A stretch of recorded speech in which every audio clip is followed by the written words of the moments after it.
Ready? Okay. Good evening, everybody, and welcome to the March 1st meeting of the North Miami Planning Commission. Can we please begin with the Pledge of Allegiance?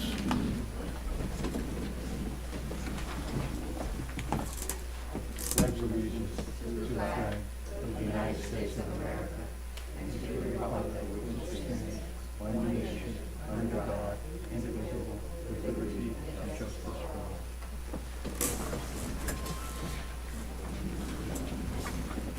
all. All right, Stephanie or Debbie, can we have a roll call?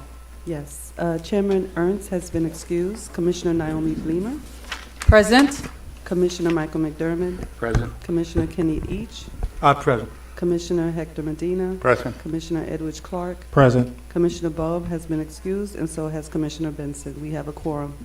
Okay. Debbie, do we have any amendments to the agenda?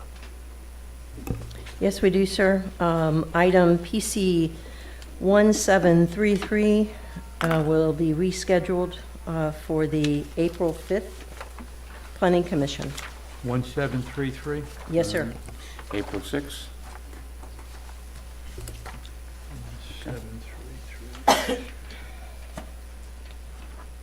Okay. Has everybody seen the minutes for the November 2nd and February 1st minutes? Yep. Being so, can I have a motion for?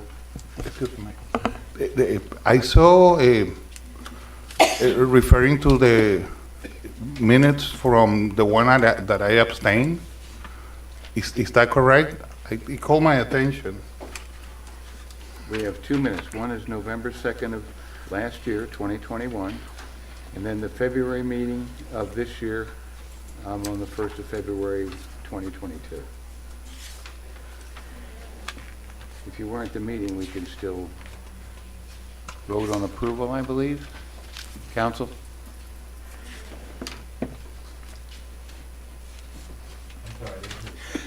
I said, Mr. Medina says that he was not present, I believe, for the November 2nd, 21 meeting.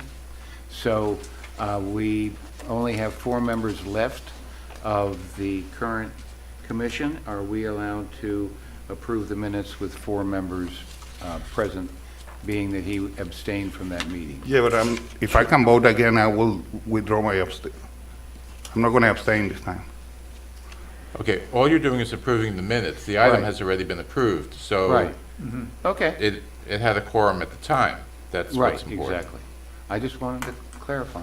Okay. Okay, so can So we have- if they were approved, what they're doing here? Again, Just approving the minutes. Well, we approved the minutes. That's why when I abstain.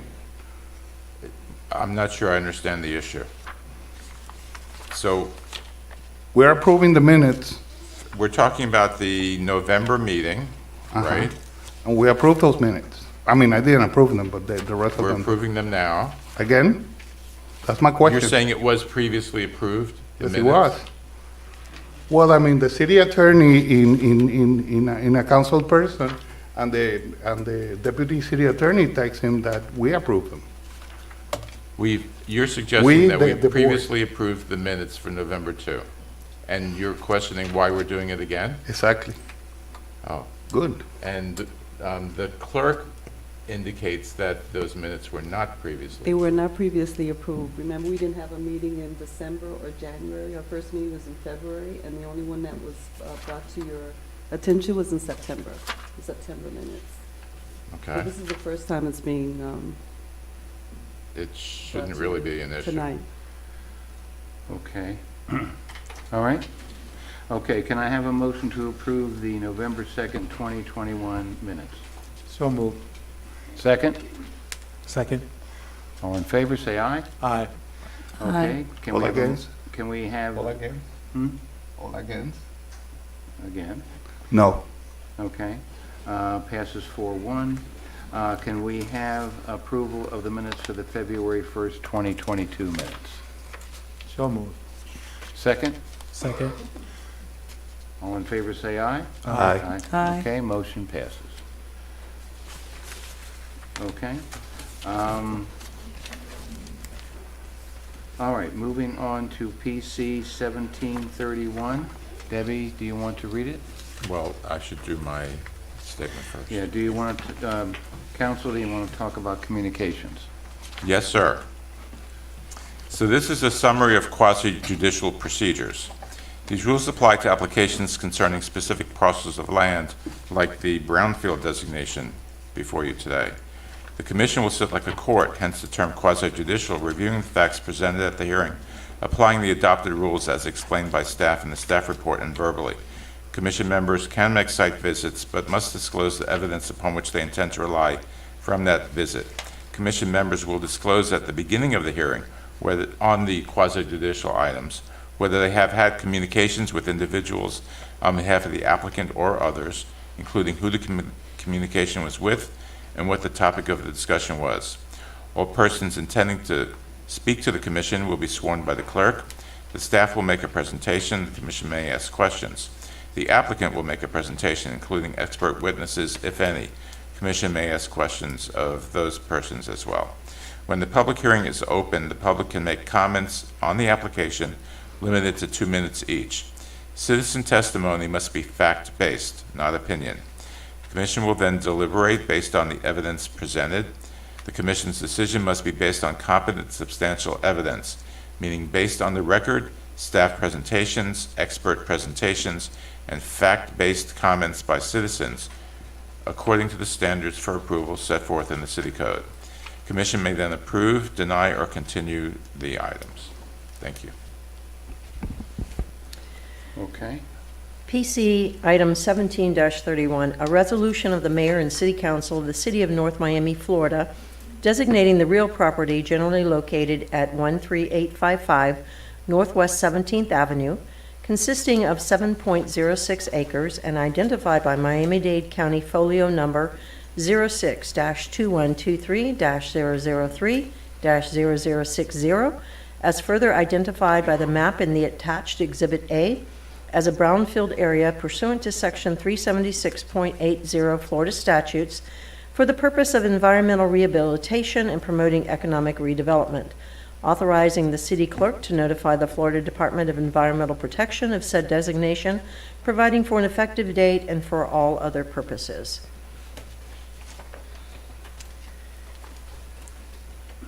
Good evening, Mr. Vice Chair, and now sitting as chair for tonight.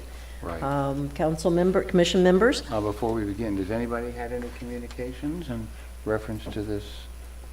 No. No. No. No. I had a text message on it. I'm sorry, sir? I received a text message on this particular item. I'm just disclosing that. Okay, thank you, sir. As I noted in my presentation, this is designating a brownfield site, a brownfield. The subject property is located in the upper northwest corner of the city's boundaries, so it sits alone outside of the city boundary proper and surrounded by unincorporated Miami-Dade County. It's located at, as I said before, at 13855 Northwest 17th Avenue. It's about 7 acres, a little over 7 acres. It's primarily vacant. It has a small building currently on it. It's zoned PD3, Planned Development District, and designated mixed-use high on the future land use map. And that allows a wide variety of uses, including residential, any sort of other type of activities, including parks. An environmental assessment was provided by the applicant, done by a vendor for the applicant, and it did show that there's contamination of both the soil and when they did water testing as well. As I noted in my staff report, the site was previously, let me back up one so you can see what I'm talking about. The lake that sits above it is a former rock pit, and so the slurry from the rock pit was dumped on that site for quite a few years, as you see in my staff report. Mm-hmm. It has the previous application that came before you on the same property also noted the presence of contamination. So the process for designation is laid out in Florida statute. There's a whole set of criteria that they have to meet. Everything from the property owner has to agree that they're going to rehabilitate, and they have the financial wherewithal to do all the cleanup that's required by FDEP and Miami-Dade County. That is going to create at least 5 jobs after the development is completed, whatever they do to it. It can't be something temporary like through construction or demolition or anything like that. And what they are proposing to do must be in concert with what's allowed in the district, what's allowed by the comprehensive plan. And as they are proposing eventually down the road to do some residential and a passive park. And so those are allowable uses within that district. Tonight, we are not looking at what they are going to propose down the road. That will come back through a conditional use permit. Tonight, we're only dealing with the Brownfield designation. They have to provide notice separate from even what we do to the surrounding property owners, and they have to post the property. In your package, you can see the proof of posting of the signage. You can see the proof of posting of the notifications that went out. And the applicant has to provide reasonable assurances that they have the financial, as I said before, ability to follow through and not only do the cleanup, but then the ultimate redevelopment of the site itself. So the next step in this process is this is going to go to City Council. It's scheduled to go before them on 4/12. Assuming that they approve the Brownfield designation, then the clerk will notify the Florida Department of Environmental Protection that this has now been designated as a brownfield. It will then go on, they have a whole map of brownfields that are located throughout Florida, and then we'll have to notify the county Department of Environmental Resources also of that, and then they will be working with the applicant to create the agreements and the necessary mechanism for cleanup. I'm sure the applicant has a little bit more detail on that. I'm keeping this one as fairly basic as possible. That is the end of my presentation, and the applicant is here to make a presentation about their designation request. Okay. The applicant is here, I believe. Swear Yes, in. there he is. They need to be sworn in? Yes. Gary, should we just swear everybody in at one time who might be here for? Anybody who is here for any item that is going to be speaking on behalf for or against, could you please stand and raise your hand to be sworn in? Do you solemnly swear to tell the truth, the whole truth, and nothing but the truth? I do. Thank you. Okay. All right, sir, if you'd give us your name and address. This is the one? That's it. Okay. Okay. Perfect. Good evening. My name is Jason Lickstein. I'm an attorney with Ackerman LLP law firm. I'm in Tallahassee and Atlanta, Georgia. My address is 12 Village Walk Drive, Decatur, Georgia, 30030. Long way from home. Yes, yes. But, I do a lot of work in Florida, and may I take the mask off? Surely. Okay, thank you. On brownfield sites and assisting clients in cleaning and redeveloping brownfield properties and contaminated properties. I'm the past president of the Florida Brownfields Association as well, and do work in Florida and Georgia. So I have a brief presentation as well.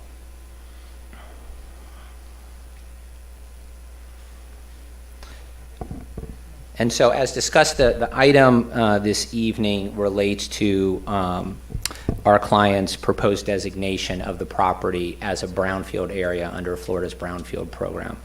The program has been in place for 25 years in Florida to facilitate the cleanup and redevelopment of property. So the property itself that was on the screen is currently idle and not being used. It contains vacant land and houses a former YMCA facility, which has been boarded up, which operated from about 1968 to 2017. As Debbie mentioned, before 1968, the property may have been used as a fill area, staging area, collecting fill and soil in connection with nearby rock mining activities. And our client purchased the property in December of 2021, intending to revitalize it, repurpose it, and redevelop it as a mixed-use project. One of the reasons why we're here today is because the property is affected by historical environmental contamination. Environmental impacts at the property include certain soil and groundwater contamination that have been identified and some buried debris. Our client didn't cause these historical environmental conditions in any way. Consistent with state environmental law and Florida's Brownfield program and Miami-Dade County rules and regulations as well, these environmental impacts will be addressed through a combination of different kind of technical and regulatory approaches, working hand in hand with DERM. They're expected to include removal of certain impacted contaminated soil from the property, the use of institutional controls through an environmental restrictive covenant, engineering controls which would cover and cap and manage remaining soils left on the property to prevent human exposure, leading to what's called a no further action with conditions or controls. The bottom line is that this approach is very well accepted in terms of addressing contaminated properties and to help repurpose them and redevelop them. Some environmental contamination may be removed, but others where it's safe is left in place but properly managed. So our approach would prevent direct exposure to soil impacts, protect human health and the environment, provide the legal mechanism for these environmental controls. As I said, comply with state and Miami-Dade County DERM site closure environmental requirements, all subject to DERM's review and approval, which is part and parcel of this whole process. Every technical environmental submission that we make on behalf of our team will be subject to DERM's review and approval. And through this process, the property will be made suitable for redevelopment and future use.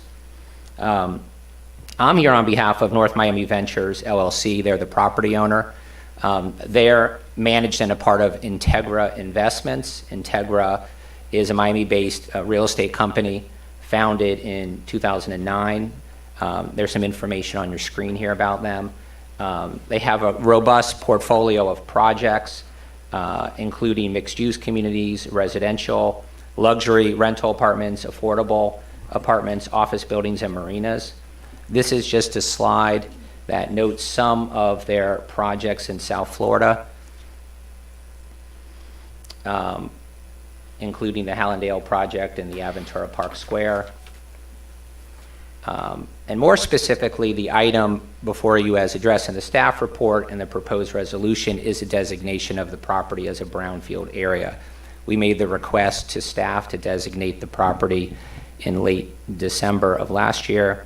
We held a brownfield community workshop meeting last week on February 23rd at the North Miami Library and had participants there, made a presentation and answered questions. And as well, there's a public hearing process. This is one of the hearings, and the second hearing would be before the City Council.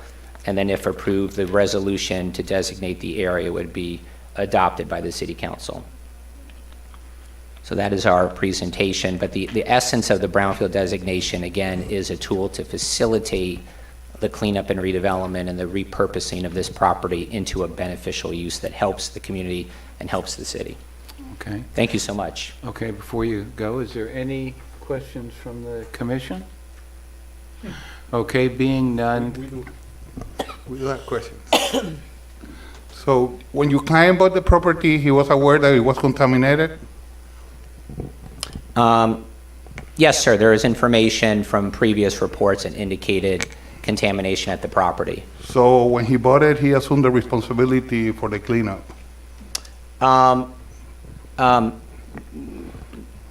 Yes, there is responsibility for cleanup, but at Thank this, you. yes, sir. Uh-huh. I can elaborate, but yes, sir. Okay, anyone else have a question? No, I haven't finished. Debbie, Excuse me, I haven't finished.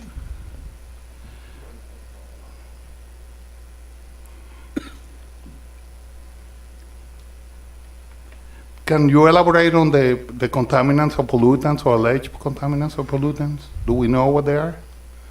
Yes, we can. And I think if it's appropriate, and I can, If it is. we have our environmental engineer here as well, who could speak in a little more detail to that. Would that be appropriate? Yes, if, Okay, Oh, Yeah. no, okay, if you'd ask him to come up. I'm not a lawyer. okay. And please state your name and address. absolutely. Name's James Miller. My address is 10406 Southwest 186 Terrace, Miami, Florida 33157. Okay. Can you give us a little profile on what the contaminants are there? Yes, sir. We have found in the soil, we found some metals in the soil and some diesel products in the soil. We've also found similar contaminants in the groundwater. Okay. Those contaminants are Metals and the diesel products. diesel products? Yes, sir. Okay. Can you be more specific? Because there is a ton of metals. Say it one more time. The periodic table is full of metals. Can you be more specific? I believe it was arsenic, copper, and lead in the metals. Are you familiar with the levels of lead? Yes, sir.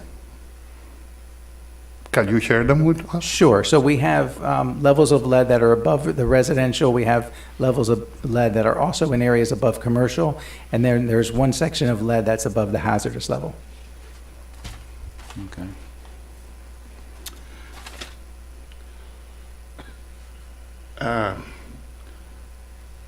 Just an observation to the attorney.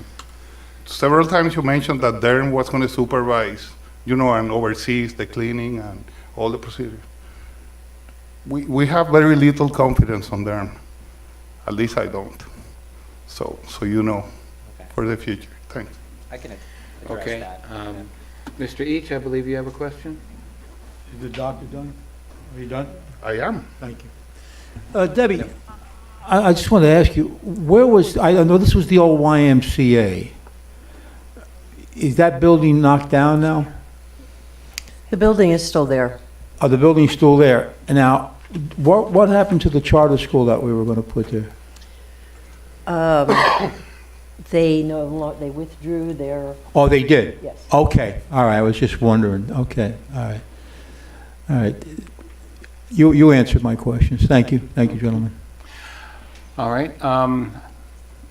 I'd like to open thank you, gentlemen.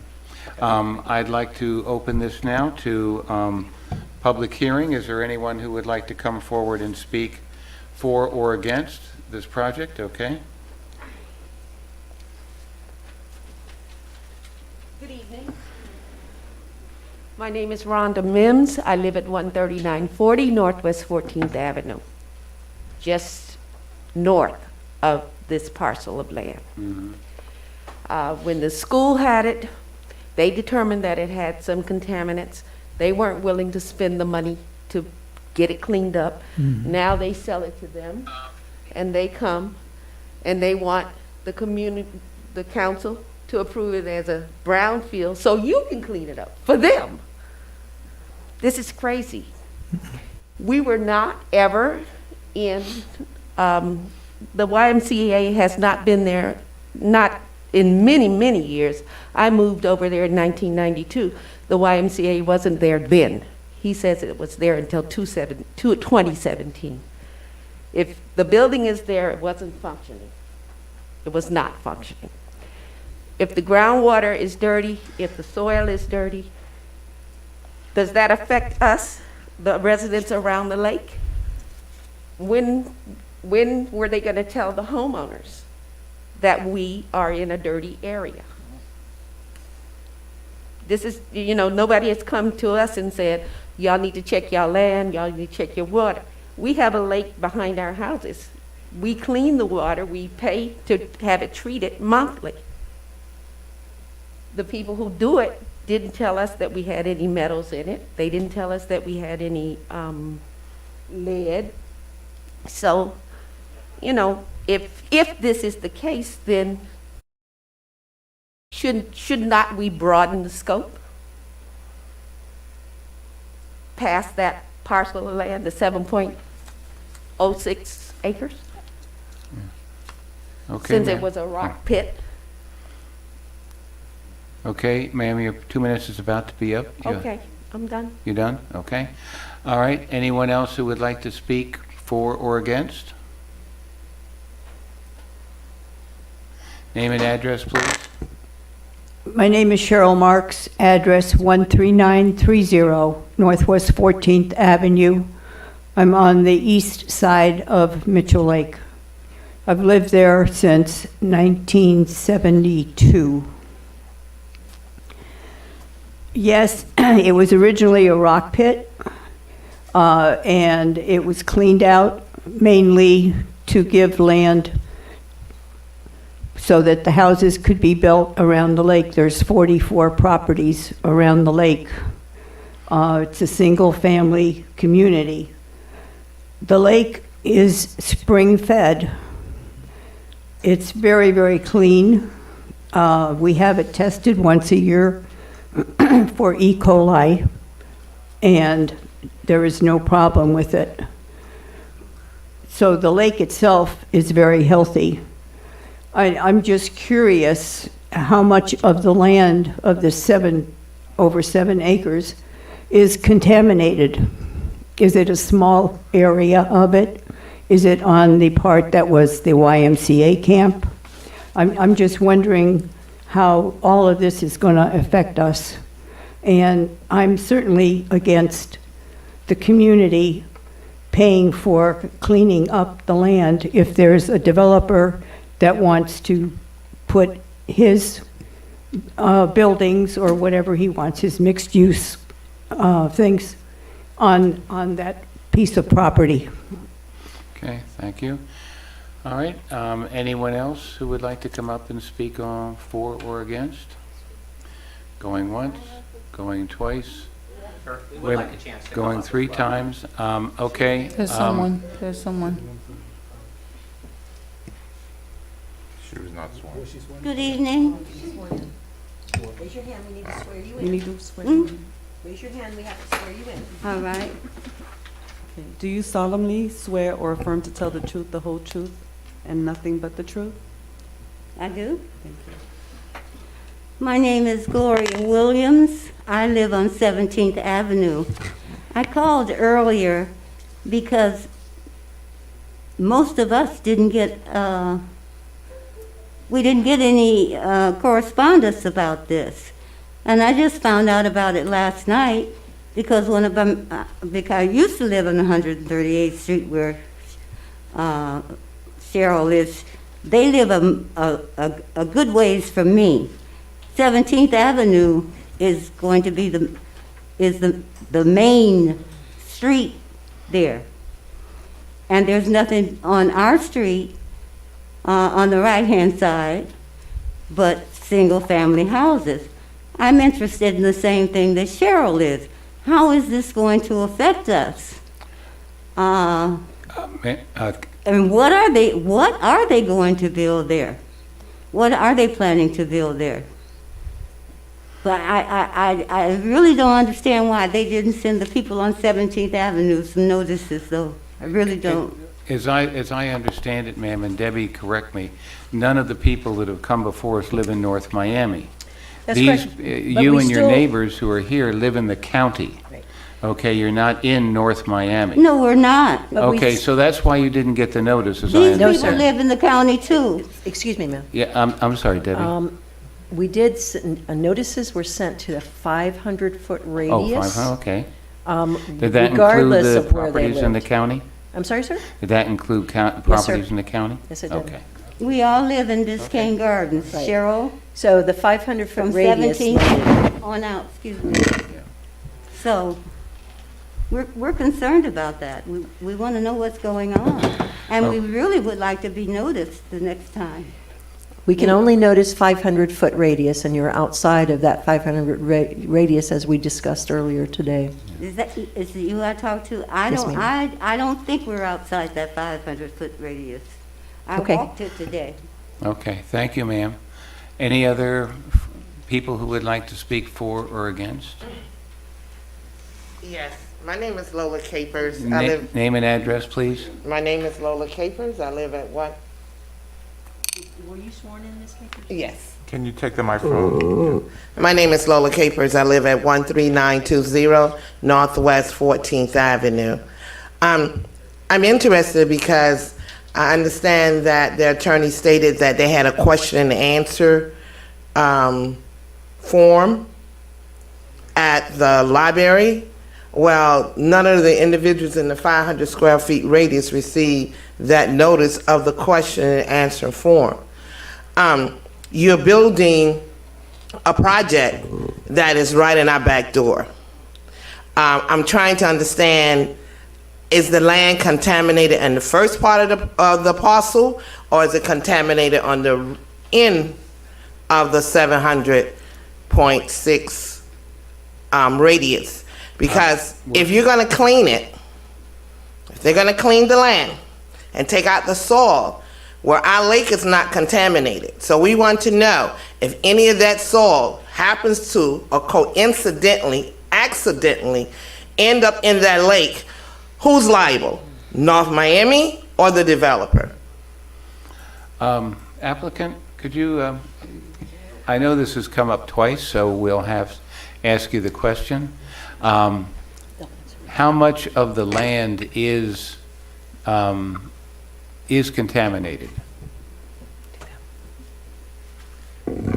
So the property as a whole was used as a staging area, so it does appear that the entire property has the contamination on it.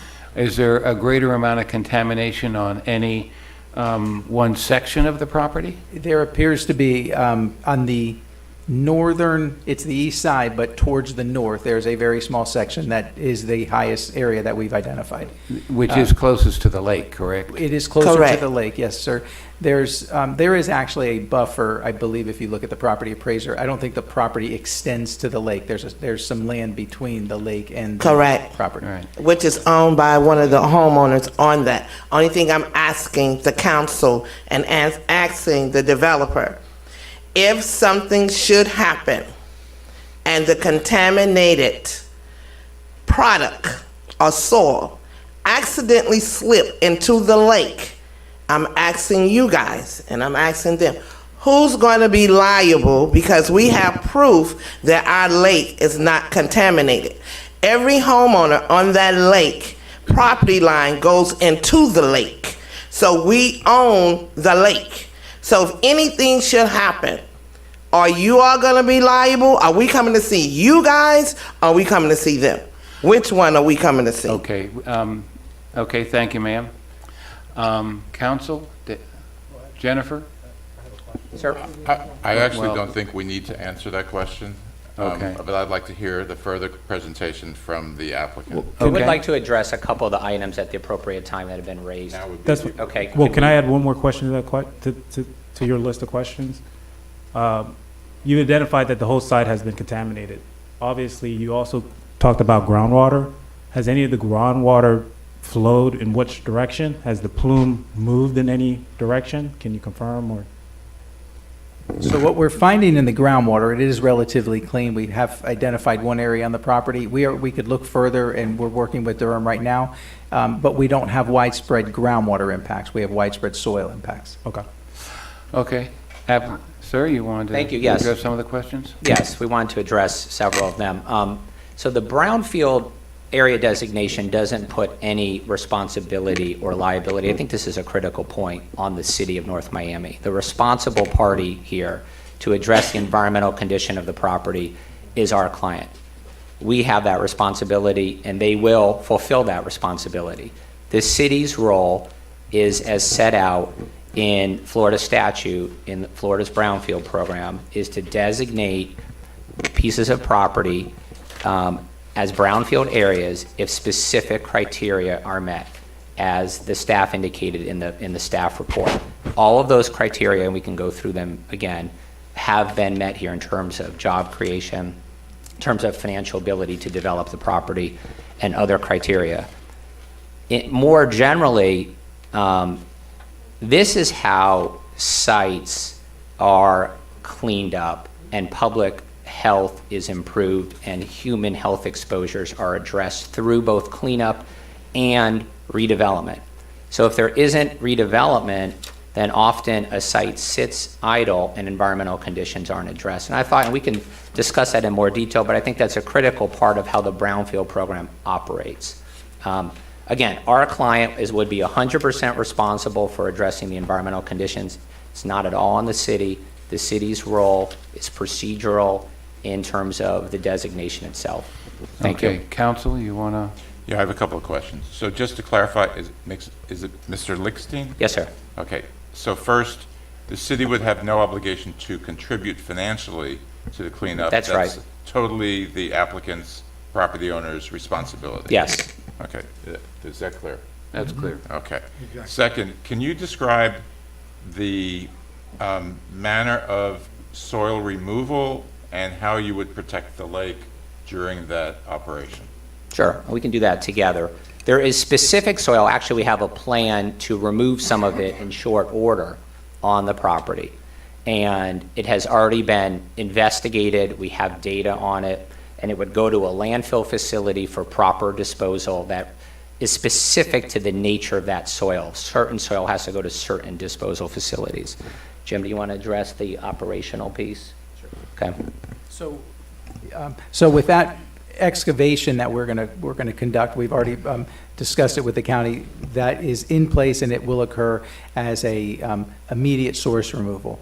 The development of the site, as excavations continue or encapsulation continues, will be monitored by us individually with dust control requirements and evaluation of where soil is placed and where is removed on a monthly basis to the county during construction. And if for some reason there was any impact, which there wouldn't be, we would ensure that there wasn't from a construction and soil removal perspective, we would address it, but it would not occur. Okay, can you specifically describe how the lake would be protected from the soil removal operation? So this, again, the immediate soil removal is within the property. It's not adjacent to the lake. It's a very small area. It's maybe 20 feet by 20 feet. The excavated material will literally be placed from the machine into the back of the truck, and they'll leave the property. The work's not in a very sensitive area to the lake. We're not adjacent to it. It's solid material. It's only 2 feet deep, and it's not a complicated removal. It's an excavation to place in the back of a truck and drive it away. And that's a typical soil removal job and effort. Okay. Mike, I have a question. Wait a minute, we're going to go. Do we have any other people who would like to come up and speak for or against? Okay, public hearing is now closed. Okay, we'll move to the council people. Naomi, you want to speak?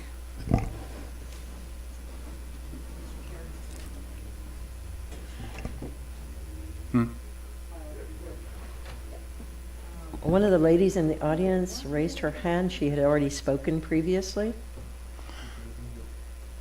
Well, I think it's called second bite of the apple, right? No, we Council? I thought we can vote on that. It's at your discretion. Okay, so let's vote. Would we like to have her come up again? Yes, let her speak. Yes. Okay, all right, come on.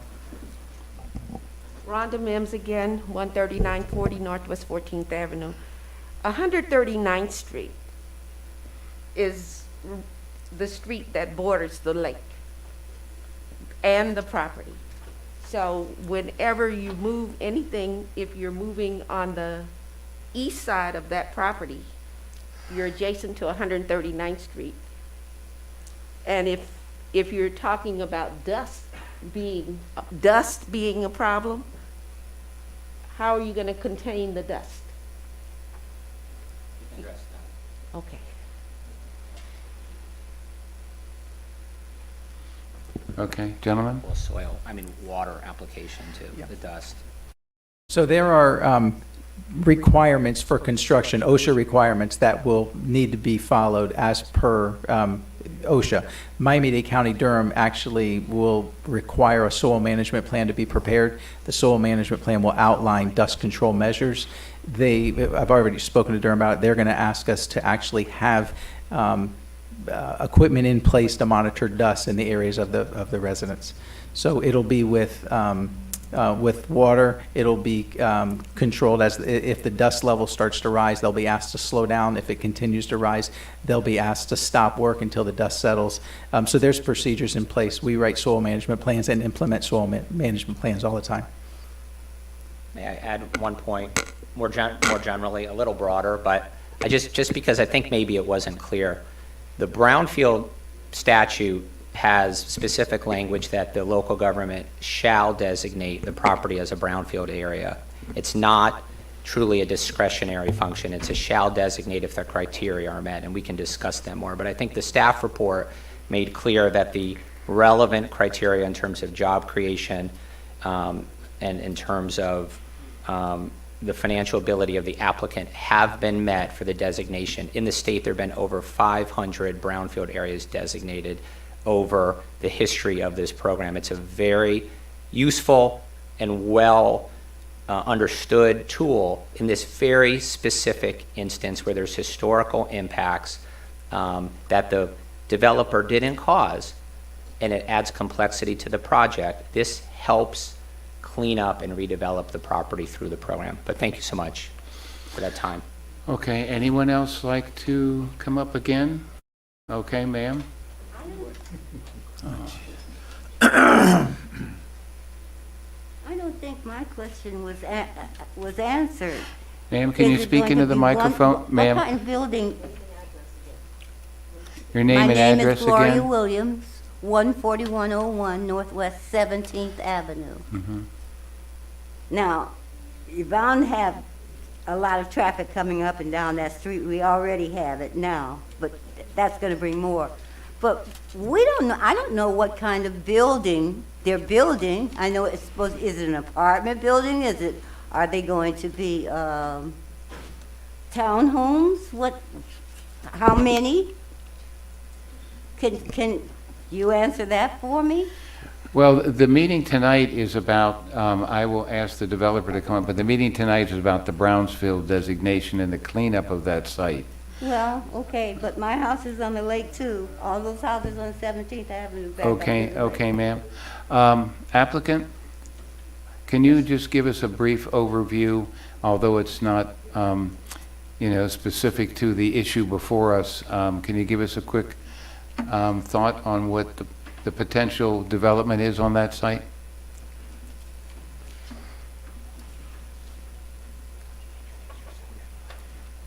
Good evening. I'm Manuel Martinez. I work with Integra, the manager of the property, and my address is 150 Southeast 2nd Avenue, Suite 800 in Miami, Florida, 33131. We are, as Debbie mentioned, we're planning on a mixed-use development consistent with PD3.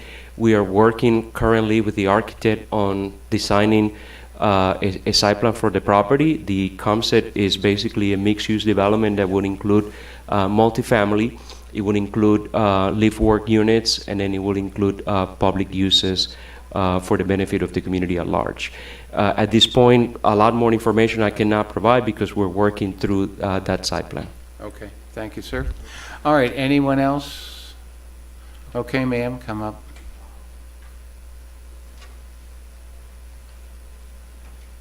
Cheryl Marks, 13930 Northwest 14th Avenue.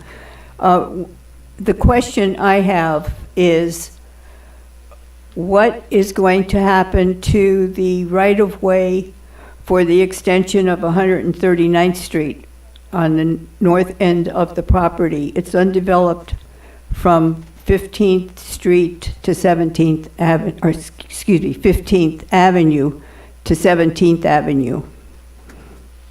So the street goes from 14th Avenue to 15th Avenue. Which street are And you then the talking? rest of it going to 17th is undeveloped. And as far as I'm understanding, that is still owned by the city of North Miami. Well, I don't know that that's part of tonight's meeting, and I don't think anyone really. Debbie, do you have any input on that? Well, the main thing that I was concerned about is that the developer, if he is approved to clean the land from the contamination, that he's going to ignore that right away for that street. Well, I don't think he'll be allowed to. Well, I would hope not, but I just wanted to point it out that it's just not 20 feet owned by the one property owner on the south side of the lake, that there's also a street below that. Okay. All right, thank you, ma'am. All right, anyone else? Okay, hearing none, a public hearing is closed. Naomi, you want to have questions? Yes, good evening. I understand that the lawyer and 2 other representatives is here on the behalf of Integra, but is Paula Mello, Victor Balastes, or Nelson Stabil, are they present? No. So none of the individuals representing Integra is here tonight, outside of the attorney? No. Again, Manuel Martinez, I work for them, so I'm representing Integra. What is your position with them? I'm a vice president of development. You're vice president of? Development.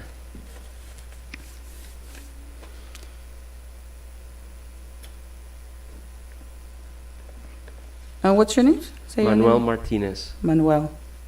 Mr. Martinez, earlier, Dr. Medina asked specifically whether or not the owner of the LLC understood at the time of purchase that the land was contaminated. And I believe the attorney said, yes, he was aware of that. And so if he was aware of that and he purchased it anyway, I'm trying to understand why is it that they're coming to us now to assist in this process? So that's actually a good question for the attorney, but the answer is that, number one, to request a designation, we have to take title to the property. So we took title to the property knowing that there is contamination and knowing that there is a program called Brownfields that basically that we can request, apply for, and go through the process for that Brownfields designation. Okay. My next, since you can stay, because since you're the Yep. person who would probably be best able to articulate their vision, Right. right? Because as a planning council, I understand that we are here only for the designation, Right. but we cannot fall short on asking the question, what is the vision? And so if we are going to vote on this designation, we can't just say we're just voting on the designation just because that's what's in front of us. I believe, as the residents have mentioned, there should be some kind of conversation around specifically what is the vision. Yes, counsel. Mr. Chair. So in the staff report on page 2, there is a description of the proposed project. And the description is that the proposal by the property owner is 342 multifamily units, 5 live-work units, and a publicly accessible passive park. My understanding from staff is that they need to return to this commission for approval for that development. Okay, so I just want to be clear Yes. that it is 342 multifamily units, 5 live-work units, and a publicly accessible passive park, which I did hear Ms. Love stated. So I just want to be clear that that's the vision. That's where we want to go. Possibly. Without knowing further, I would say that that may be subject to change, and that change would be coming before you. You know, as an architect or a planner lays out the site, there may be changes. And I'm sure they can speak for themselves, but I would expect that there might be changes. Correct, Mr. Hell. Thank you for that clarification. That is the vision that we aligned the application for the Brownfield designation requires that we make a statement of the proposed uses. Those are proposed uses that are currently within the PD3 zoning.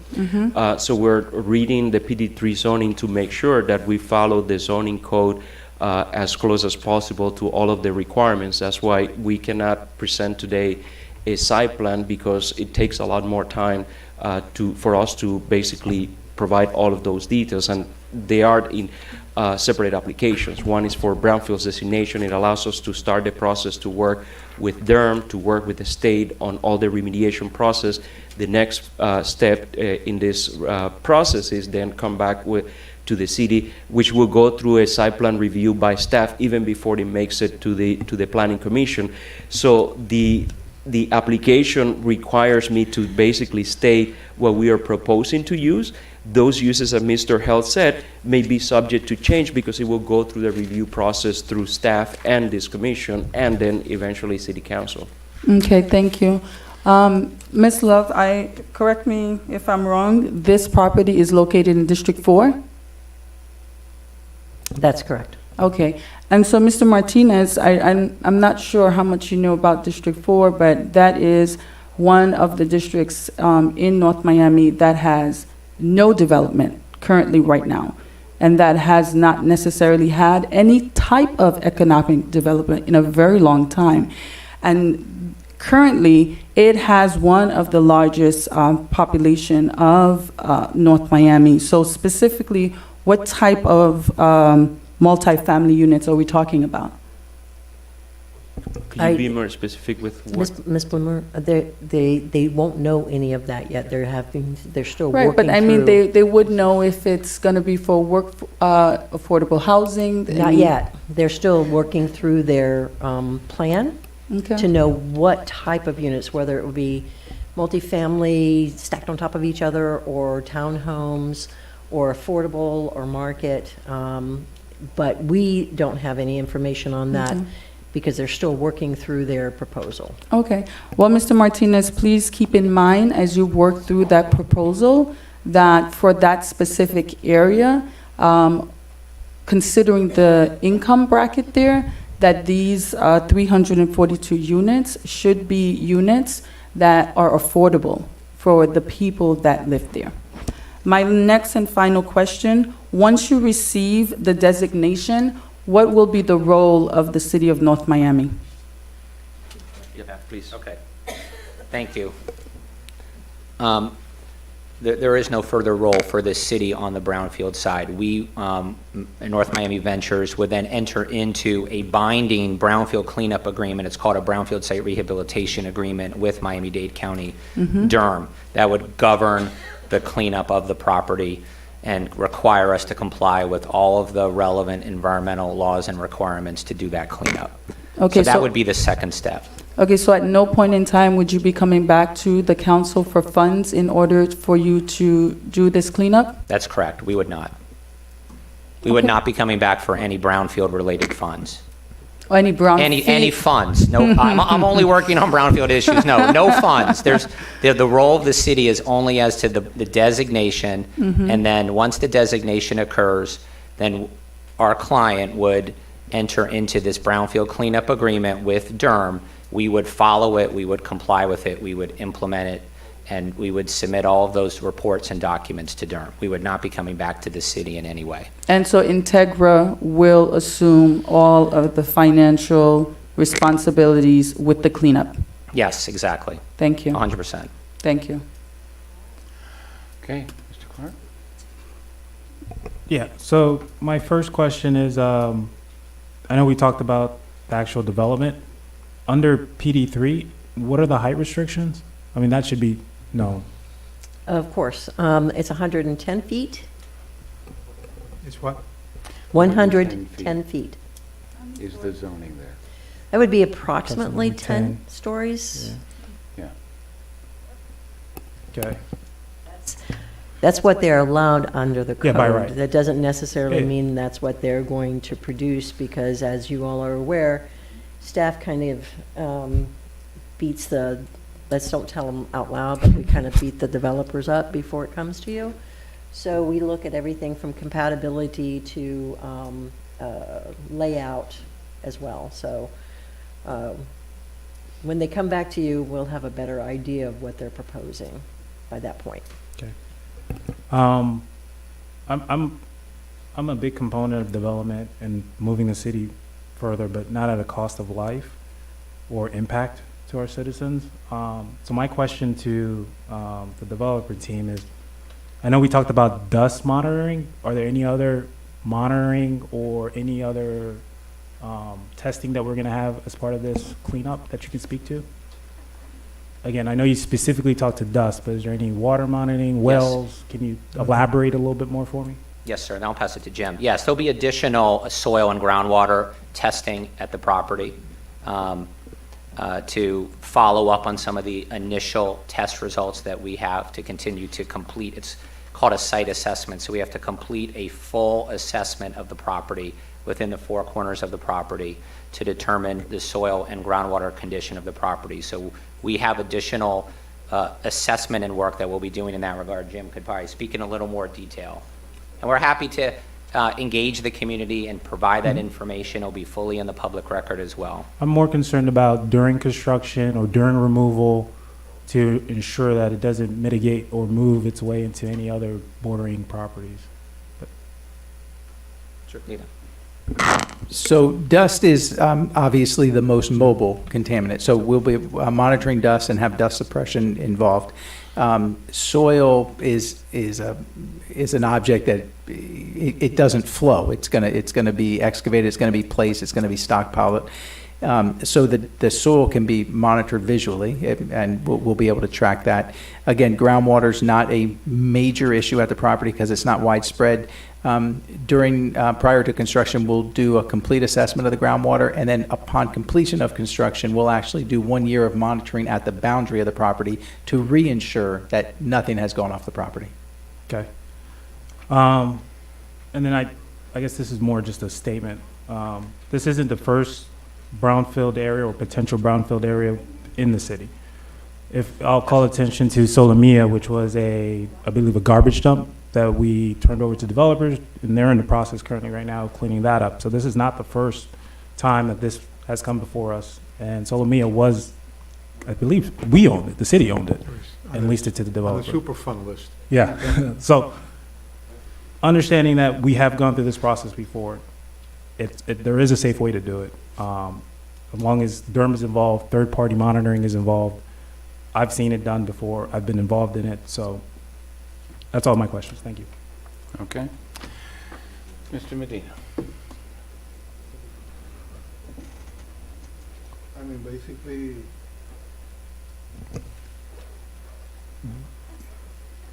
two observations. It's a good business to buy contaminated soil properties. And we welcome the development. District 4 has nothing there that is going to get clean. I just didn't know it was such a big business to buy property and make it habitable again. That being said, and again, I reiterate, I deal with them. The last time I dealt with them, the supervisor and the inspector both were fired. So I have zero confidence. So on there, but I'll be watching. Mr. Each. May I add something to that one? Do you have a comment? Yes. You have a comment? Yes, please. And then I think Manny does as well, that the reports, Jim is a PE, professional engineer, so his reports are going to be signed and sealed by the engineer as well and subject to the regulator's review. So he and his firm sign and seal, put their stamp of approval, their licensure, their experience behind it as well. Just to that point a little bit. So, and then the DERM has a review role as well. And then there's the state, compliance with the state environmental rules and requirements and statutes. Everything we do is going to be required to fully comply with state and local law. But I think Manny had one additional point. Yeah, thanks. I just wanted to follow up on Ms. Blemmer's question and some of the comments. I've taken actually notes of some of the addresses of the people that have spoken here so that we make sure that we reach out to the residents. We had a community meeting last week. We did advertising for that community meeting. I think that in 2 different newspapers is actually required by the Brownfields statute, and we put signs on the property. And of course, as we also did the mailing that was done for this meeting on the 500 radius. But even people who are outside of the 500 radius, if I know that they have an interest on the property, we'll be more than happy to share information with them. And as we develop our plans, we will make sure that we have a community meeting, share those plans. I already talked to the pastor of the church right next door so that he can provide the facility for us to host a community meeting in the future once we have plans that are refined that we can share with the residents. And of course, we'll be very, very transparent in showing what we're intending to do and what the vision is for the property. This is one of many meetings. We're not starting construction tomorrow because we have to go through a lengthy approval process, and I just want to give the assurances to you as well as to the people here from the community that we will be having constant communication. Thank you. Okay. Mr. Each? Yes, one of the questions I have on the lake, I live on the lake, that's why I'm concerned. A couple of years ago, the county was doing Northeast 16th Avenue over, and then there was a demolition on one of the buildings on my street. And that dust did get into the lake, but the county construction, what they did was they put up environmental barriers as they were widening the road. Now, will you be putting up an environmental barrier to block any spillage into the lake that's there now? So as part of, there's requirements for construction in Miami-Dade County that a silt fence is required. Is that what you're talking about, like a 2-foot-high black fence? Yeah, exactly. Yeah, that's a requirement of construction in Miami-Dade County. Okay, so that's definitely going to go along the way. Without question. Yeah, I have a crystal clear lake and spring fed and big fish in there, and I wouldn't want to see it ruined, and I understand where these people are coming from.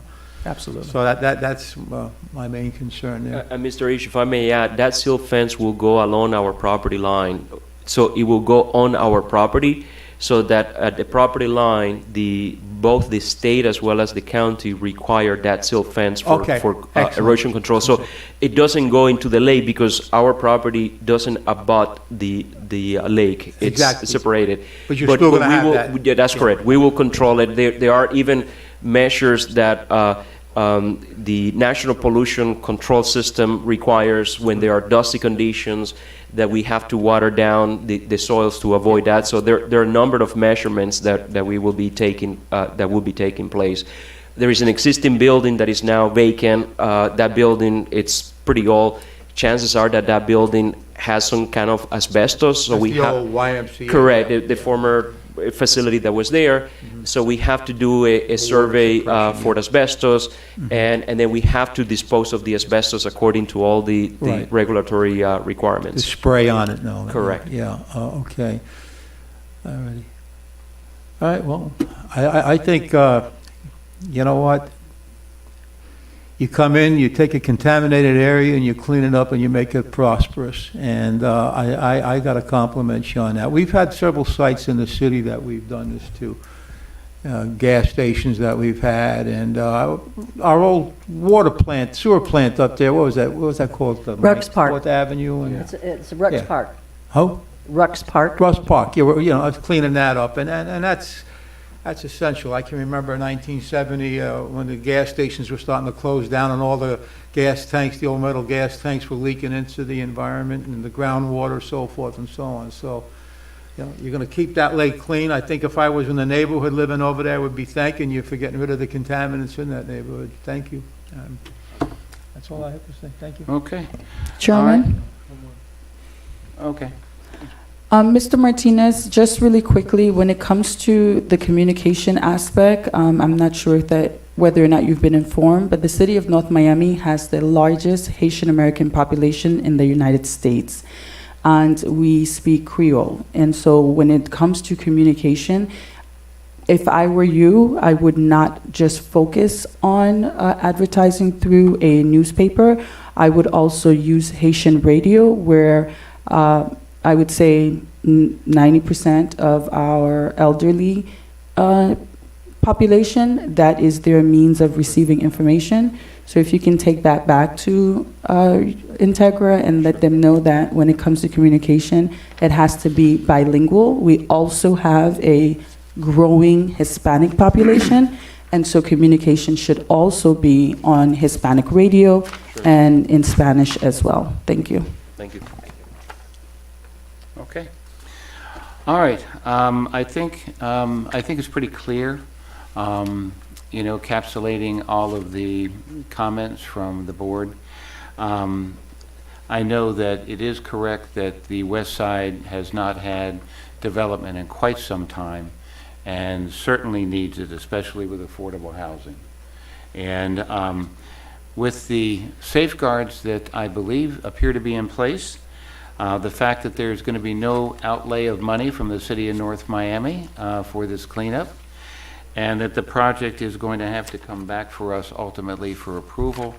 I just think that this is a project that we want to approve and move forward from my position, to help do all those things, to get a contaminated site cleanup, to bring some development to a city, and bring the jobs and the financial, the finances to the city, and taxes and and fees and that kind of thing. I just think that for me, I definitely think that we need to move forward and approve this project. And I'd like to hear a motion. I'll make a motion to approve. Okay. Sorry, I apologize. Can I ask one last question? Do you guys plan to come before the CRA looking for funding? I believe it's in the CRA. The property is in the CRA, and we intend to submit an application, yes. Okay. I don't think it is, though. Is it in the CRA? I don't think so. I don't think it is. I don't think it is, no. No? Yeah. I don't know, we gotta look at the Okay, map. anyway, we have a motion on the floor. Do we have a second? I second. Okay. I did. Roll call, please. Naomi. No problem. Okay, roll call. Commissioner Blemire, Yes. Commissioner McDermott, Oh, I'm sorry, we couldn't hear you. Commissioner Michael McDermott, Yes. Commissioner Each, Yes. Commissioner Hector Medina, Yes. Commissioner Clark. Yes. It's a unanimously Okay, congratulations, 5-0. gentlemen.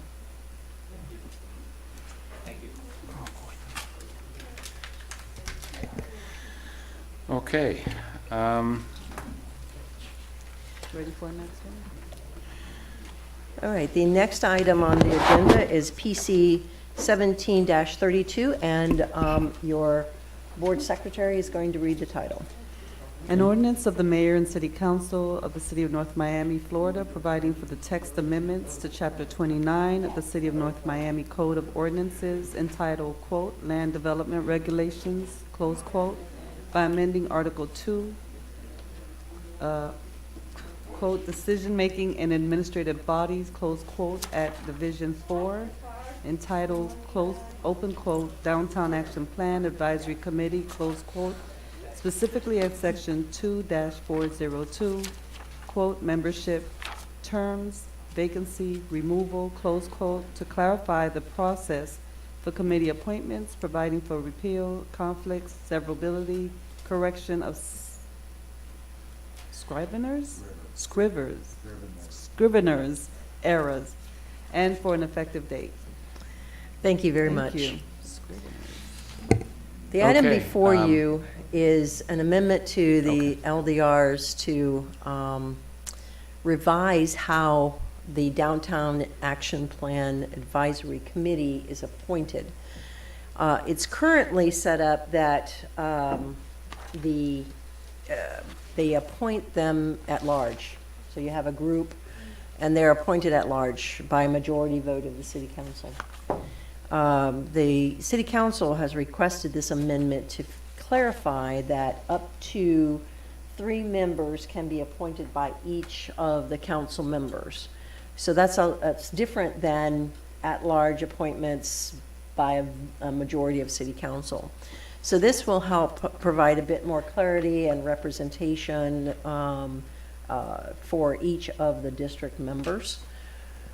So we're asking that section be revised to reflect the desire of City Council for that clarity.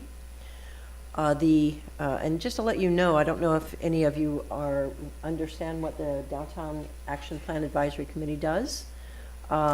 It does implement our major corridors master plan as well as our action plan that we have. They've done a lot of really great projects, including Liberty Park and the fountain. And so they meet regularly, and they're up to 15 members on that board. So the next step after tonight is it will go before City Council. It's planned to go on the 22nd for first reading. Then it will come back on 4/12 for second reading, and then it becomes effective 10 days after that second reading. And that's the end of staff's presentation. Okay. All right. First of all, we'd like to open public hearing. I don't see anyone coming up for or against, so we'll close public hearing. Young man. Okay, Naomi, any questions, comments? Yeah, just really quickly. So before, how many individuals were going to be appointed to this board originally? Well, they allow up to 15 members 15 members, Yes, and it was going to be 15 members at large. at large. Now the council is requesting that it is 3 members per per council. Correct.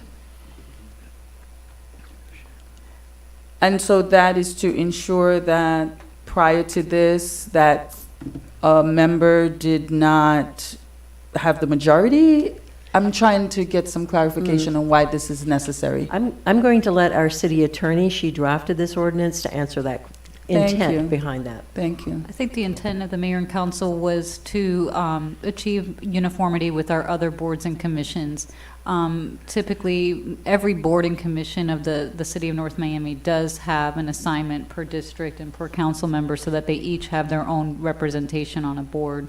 This is the only outlier board that has at-large representation where no single district would have members representing each of the districts. So I think that it was really just the intention to have the appointment process as well as the representation of the board mirror that of the other boards of the city. And at the time when they were forming the board, they didn't see that necessary? I couldn't even tell you when this board was formed or the history on it, but I can tell you that you know, over the years, we have made changes and modifications to the terms of the boards as well as composition of the boards to satisfy the needs of the current climate. And so currently, it is the will of this particular composition of the mayor and council to have equal representation among all districts and to have it mirror what the other boards and committees are doing.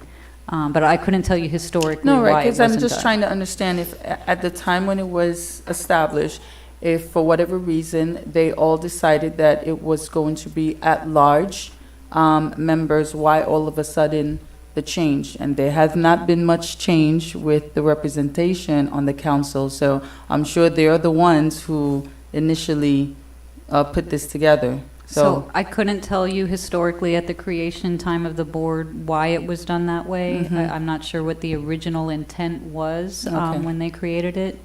But that is the current will of the mayor and council. Thank you. Mike, you have some background on it, don't you? On the downtown redevelopment? Yeah, well, my history is that it was presented to the council as a group. And then it was just approved by the city council approving a group of people that was possibly assembled by the CP&D department as they entered that process. I know CP&D with John, was asking for people all along to replace and that kind of thing. So I think the city council just feels that rather than approving it as a large group, Yeah. that they would all want to have individual input into, selection of the people involved. Wasn't there some people, there were business owners that are on 125th Street and property owners on the street itself? Yeah, well, that's what Yeah, that was that's the what I whole was- concept, Yeah. to focus on the downtown If I'm not redevelopment, mistaken. hence the name. Right, so it was created, I believe, in 2017 as a group As a of group, at that. Right. represented of different types. Businesses. Business owners. Right. Originally, it actually had FDOT representation on it. Well, we FDOT. had representatives from FDOT, we had representatives from FIU, MOCA, anyone who was involved in the downtown redevelopment, so it was really, So it was not necessarily a representative of the council, it was the representative of the community and those that were of the actually. community, of the business community, and those who were involved in, in the downtown corridor and The the development stakeholders. of that. The little park across the street, okay, is a result of, DayPac, the little park across the street. That was one of the items that was championed by the DayPac, and which is really very nice. And that's a kind of thing, they discussed about opening up the alleys behind the business stores, something to create a vibrancy within the city, and the city corridors, West Dixie Highway, 125th Street, 6th Avenue, 7th Avenue on the west side. So, so that was the idea. And I think the council just wanted to have more representation of people that they felt more represented their district rather than just voting as a whole kind of thing. Am I about right, Jennifer? That's my understanding as well. Yeah. I think you nailed it, Mike. Thank you. Thank you. Anything from you, Ms. Clark? So I'm assuming that each commissioner would then select 3 individuals, Right. no requirements, whoever they deem. The code, Jennifer, the code actually does have. The code has specific requirements for it, and that part doesn't change. That's Okay. not anything that we're looking to change as far as the qualifications for it. It's more so the appointment process, as far as instead of having one large group appointed at large by the mayor and council, it's a bit easier if each council member nominates their person, their representative. Okay. Okay, Mr. Medina? Mr. Each? No, I'm good. Okay, so in reference to PC 1732, I'd like to motion. So moved. Do I have a second? Second. Roll call, please. Commissioner Blemire, No. Commissioner McDermott, Yes? Commissioner Each, Yes. Commissioner Medina, Yes. Commissioner Clark, No. Okay, it So passes it's 3-2. 3-2. passes 3-2. Okay, we move on to PC 1734. An ordinance of the mayor and city council of the city of North Miami, Florida, amending the boundaries of city council districts number 1, 2, 3, and 4 in order to decrease the deviation in population totals as reflected in the year 2020 federal census, providing for repeal, severability, and an effective date. Ms. Love? Oh. Are we going to be able to have a presentation from? This is the one? This is the one. Okay. As you all are aware, every 10 years when the U.S. Census comes out, as I realized, every 10 years after the census is done, communities are required, and our charter requires us to actually review the district boundaries as they are laid out based upon new population numbers that come out from the census. The city contracted with Kurt Spitzer and Associates to take a look at our existing districts, the census data, and determine what, if any, changes to the district boundaries, because the goal of the district boundaries require it to be as equally populated as possible. There's a lot of other criteria, and Mr. Spitzer is going to talk to you, and through the presentation, he's going to share with you those criteria to try to reach it as closely as possible. What you have before you are 4 alternative map versions that Mr. Spitzer will be talking to you about and showing you how he came up with that. He's going to talk to you about the criteria. And with that, Mr. Spitzer, are you ready to join us virtually? I am. Can you hear me? We can hear you, sir. Thank you. And you're seeing my slide. Not yet. There you go, sir. We see it now. Okay, very good. Great. Well, thank you for that introduction. I regret that I could not be there in person this evening, but I do want to talk a little bit about the redistricting process and how we came with these 4 alternative recommendations for your consideration. By way of background for myself, my company has a local government focus in the services that we provide. We've been around since 1989. We have redistricted maybe 25 or 30 cities, counties, and school boards in Florida over the past 20 years or so, ranging in size from the city of Quincy, which is about 7,500 people in North Florida, to Pinellas County in the Tampa Bay area, which is just under 1 million people, and a number of jurisdictions in between that size. So we'll talk about the redistricting process today. I'll talk a little bit about the 2020 census, and then we'll jump into the 4 alternative maps.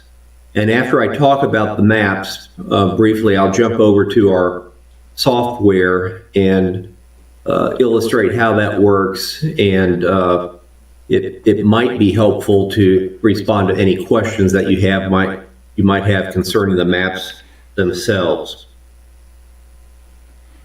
Redistricting is the process by which the legislative body equalizes difference in the populations of districts by changing the district boundaries, by changing the district shapes.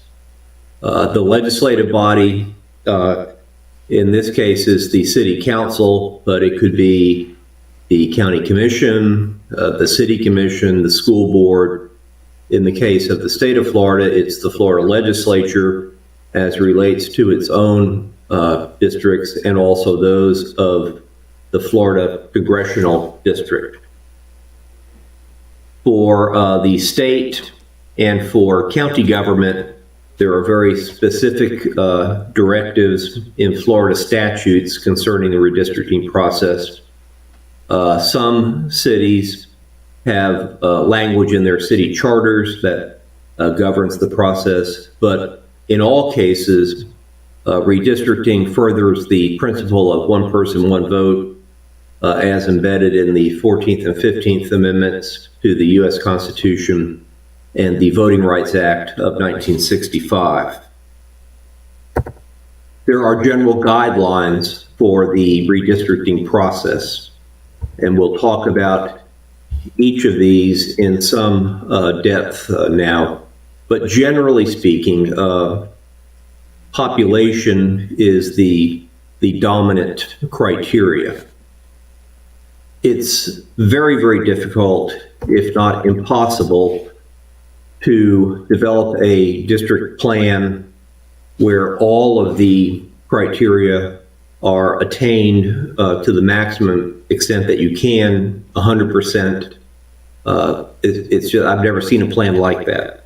And so what happens is that we balance criteria against each other, and they're in concert with each other, with population being the dominant criteria. absolute population equality is impossible, generally speaking, to attain. And so we try to minimize the deviation from the ideal population size, the average size, to the greatest extent possible. And generally speaking, plans where the districts on average are under 3% over or under the ideal population, that's a good goal to try to attain. Population does not mean registered voters. Population is the total population for the city as determined by the Bureau of the Census. And when you have plans where two districts have a population deviations from the mean of greater than 10 percentage points, that raises a red flag in the court system. And here's an example of this. This is several years ago in Jefferson County, Florida, a small county in northern Florida. And here the largest district was about 5.5% over the average. The smallest was about 7.5% under. And so that's a total deviation between the largest and the smallest of almost 13 points, greater than 10 points, and that raised a red flag. And so you had to correct those differences by making adjustments to the district boundaries. The second criteria beyond population is to avoid plans that dilute minority voting strength.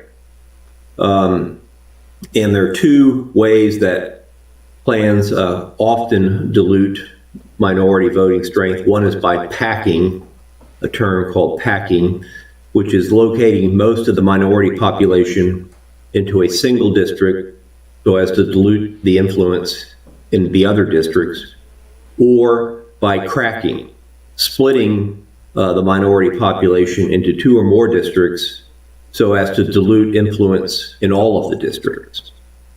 We avoid plans that do that. We use census blocks. Data from the census comes down in terms of states, counties, tracts, block groups, and blocks.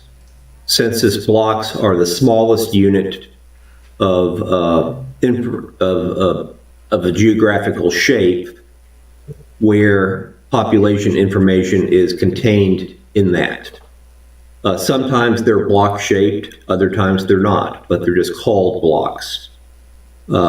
Data from the census in census blocks is presumed to be correct. It's legally presumed to be correct. You may alter that data with other sources of information as long as you document valid reasons as to why you did that and how. And this, we've been involved with a couple places where we've altered the data, but you do that sort of in towards the end of the 10-year cycle. When we're very early on in the 10-year cycle, such as we are now, there really are not reasons to alter the census data. We try to create district boundaries that are easy to understand for the voters. Well, how do we do that? Well, to the extent that we can, it's common to follow existing district boundaries and to follow significant either natural or man-made boundaries, such as water bodies or major roadways. It's easy to understand for the voters. It's generally speaking less disruptive to precincts, and it's usually coterminous with the boundaries of census blocks. There are other criteria to consider. Districts must be contiguous. You can't jump hopscotch around with different parts of the same district. Although you may cross a water body if necessary and still maintain contiguity. We try to attempt to keep communities of interest together, such as in the case of cities, neighborhoods. In the case of the state government or counties, we try to not split cities. We avoid districts with bizarre shapes. We've all heard the term gerrymandering. This is where that term originated from Massachusetts Governor Elbridge Gerry, where he drew this one proposal for a districting plan, and somebody said, well, that looks like a salamander. They said, no, it's not a salamander, it's a gerrymander. That's where this term came from. Here's a modern day example of gerrymandering. In this image here, sort of hard to see what this really looks like. This is from the early 90s, I believe, in North Carolina. But this is what it is when you take away the other parts of that map. And so that's a bizarre shape that was thrown out by the U.S. Supreme Court. Oh, in summary, we balance all of these criteria together with population being the dominant criteria. We avoid plans that dilute minority voting strength. They follow census blocks, significant boundaries. They're relatively compact. We try to preserve communities of interest. It's impossible for any redistricting plan to attain 100% with each of those criteria, and so we balance one against the other in concert with each other, with population being the dominant criteria. Let me just talk briefly about the census. Every 10 years, since 1790, we have counted the entire population of the United States. And the last census actually began back a year before the start of the year 2020 with some organizational tasks. This was the schedule for the 2020 census, actively beginning in January, ending with reapportionment counts being delivered to Congress by the end of the year, and then data delivered to state and local governments by March of 2021. Here's how the plan went. It seems like a long time ago now, but in January of 2020, that was the first case of COVID-19 in the United States. We initiated the travel ban. The Bureau of the Census actually stopped field operations for a few months beginning in March of 2020. And the data that's was to be delivered to Congress for reapportionment purposes by the end of 2020 was not actually delivered until April of 2021. And the data for state and local governments scheduled to be delivered in March of 21 was not delivered until mid-August of 2021. And that was actually in what's called a legacy format, which requires some reconfiguration of the data set so that it is in a usable format for redistricting purposes. Our agreement with the city said that we will prepare 3 maps. One, using the existing district boundaries to see if the districts are out of balance or not. Maybe they're not out of balance. Maybe we don't have to change any boundaries. And then 2 alternative maps. What we actually prepared was 2 versions of 2 alternatives. So there are 4 alternative maps that we can discuss this evening. But first, in terms of the existing districts, this is the current district boundaries with the 2020 data layered on top of that. And as we can see, District 1 is 5.8% over the average, and District 4 is 7.5% under the average. So that's well over 13 points, which is well over a 10-point spread. And so this indicates that the city council does need to make adjustments to district boundaries to get those deviations closer to 0. Now, I might say this while we're looking at this, the color scheme here, the symbology, the purple and green and blue and reddish areas, those are the existing district boundaries. And in all of the maps that you will see, those will stay static. What will change will be the black lines, which will indicate where the new boundaries are. But looking at this map, you can see that District 1 is 800, almost 900 people over the average. District 2 is almost 600 people over. And 3 and 4 are well under. And so 4 needs to gain more or less 1,100 people. It really, if you try to keep these shapes relatively compact, 4 can only gain that amount of people from District 3.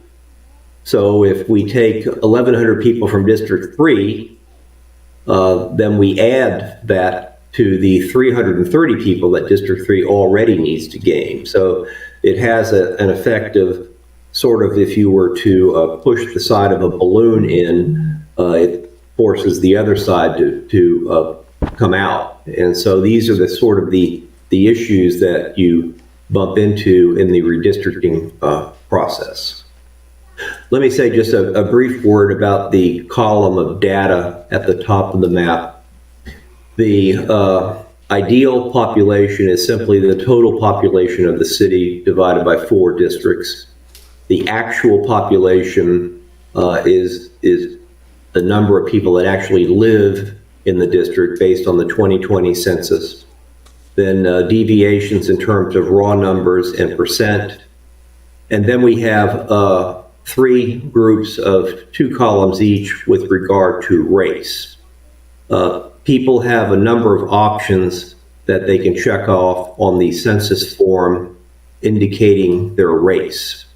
And white and black reflect people who have indicated that they are a single race white person or a single race black person.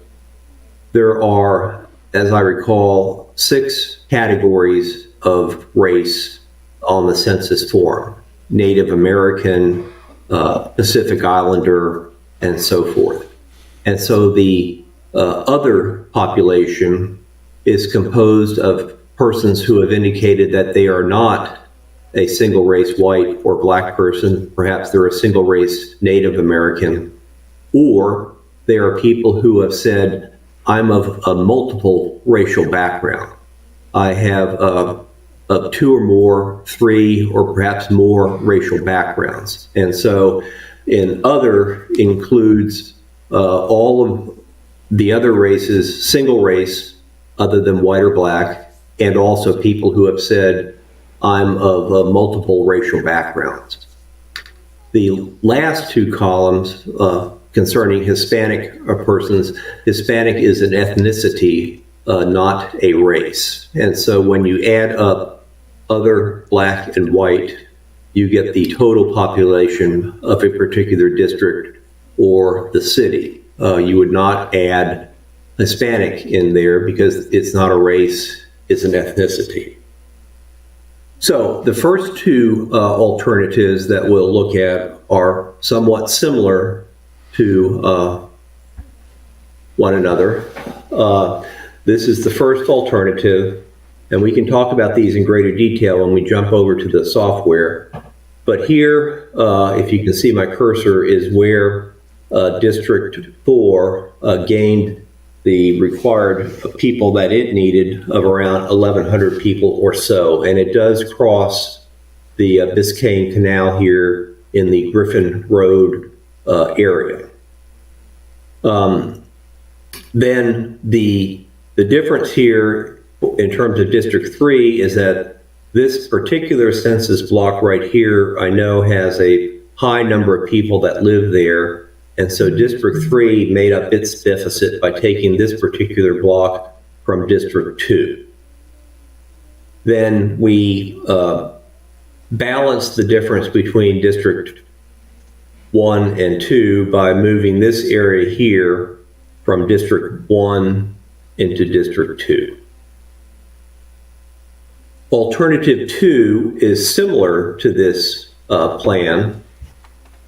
It's different, though, in that it takes more of District 1, which is the fastest growing area of the city, and allocates that to District 2. And so you see the deviation here. District 1 under this plan is almost 4% under the average. In the first plan, District 1 is right at 0 almost. The third plan and the fourth plan takes a little bit of a different approach. First, in District 4, it gains this part of District 3 without crossing the Biscayne Canal. That's sort of a policy decision that could be made there. We don't want to cross that water body. And so here, District 4 gains its population by not crossing the canal and in the Griffin Road area. We make up the difference between that loss with this portion of District 1 that is allocated into District 3, and then other parts of District 1 are also allocated into District 2. But most significantly, perhaps, is that the balance of the Keystone neighborhood is moved out of District 2 into District 1, where most of the neighborhood already exists at the present time. This plan has very good deviations. They're all very close to 0.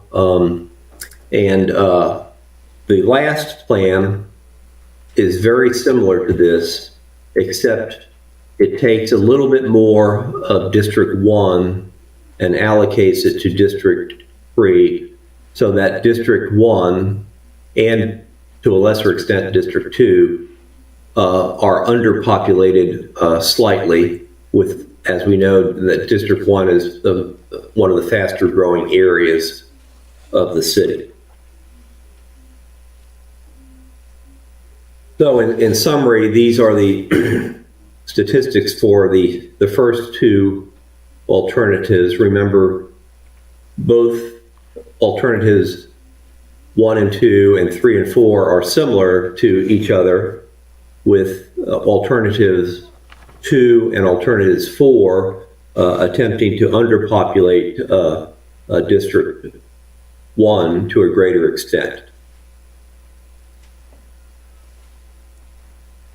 And here, alternative 3 has a deviation of, under a spread, I should say, of less than 2 points.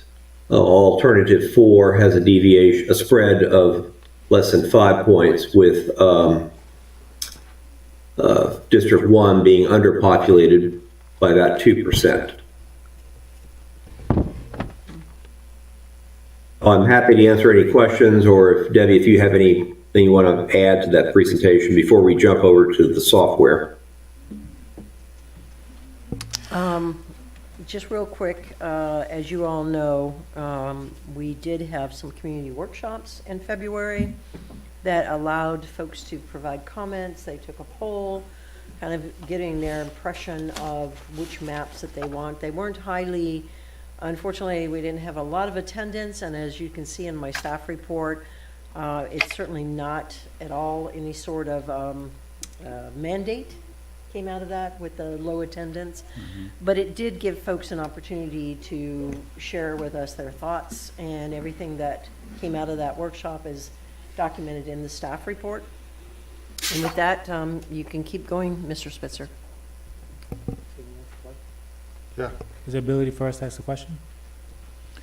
Hold on one second.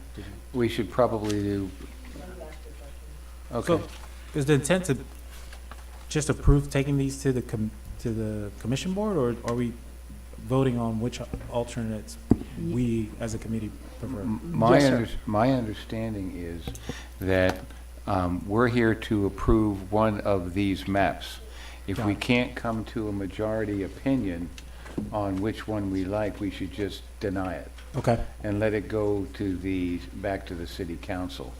In other words, basically, we're not here to manipulate the current maps, because that's really the city council venue. But am I correct in this is what our mission is here on this item, Debbie? Yes, sir. Okay. Okay, thank you.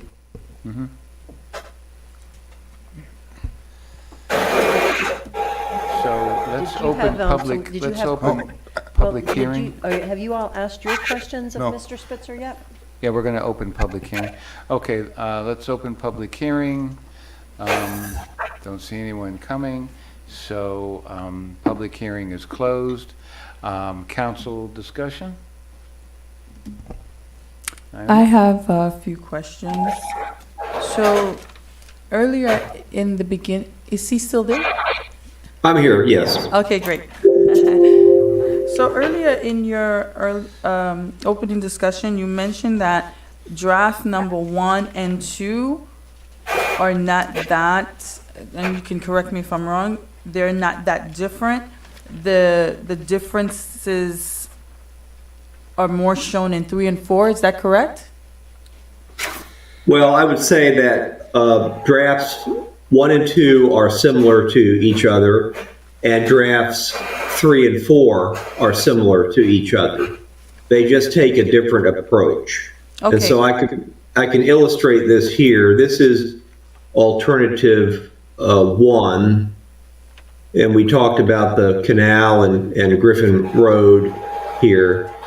In alternative 2, it's exactly the same here. The difference between 1 and 2 is in this area here, where alternative 2 moves more of District 1 into District 2, and that's how we attain this goal of trying to underpopulate District 1 a little bit more, since that's a relatively rapidly growing area of the city. In a similar vein, alternative 3 and 4 are similar, although they have a very different approach in terms of adding population to District 4. But 3 and 4 are the same in that regard. And 3 and 4 both move the Keystone area north into District 1. The difference between 3 and 4 is in this area here, where more of District 1 is moved to District 3 to underpopulate District 1 to a greater extent. That's how in Plan 4 we attain the District 1 population of being a negative 2% under the average district size. So I have a quick question. So we understand that 3 and 4 mirror each other more, That's right. as opposed to 1 and 2 that mirror each other more. For That's 3 right. and 4, what was the desire in removing more of, is that Keystone or Sans Souci from 1? In this area here, Mm-hmm. yes. Taking Keystone out of it. So you took Keystone out of 2. and put it in 1. 1. Keystone was Right. actually split between two districts. It has always been. Yes, But it's now. I'm That's trying to correct. understand what was what's the why behind that? of not Well, splitting it. one of the common principles is to try to not split neighborhoods if we can. And so that was the reason for this change in this particular area. Did you mean the original? You try to preserve communities of interest, to not split communities of interest. Okay, so if we're saying Keystone is a community of interest and you're moving them to one, and what about San Souci? Yeah, that'll stay in Census two. stays the same. That'll stay in That'll two, stay in two. in 3 and 4. Right. Yes. Yes, San Souci is not, I don't think it's moved in any of the plans, actually. No. So the southern part, in the southeast part of District 2 remains unchanged in all of the plans. You know, what it would be 123rd Street.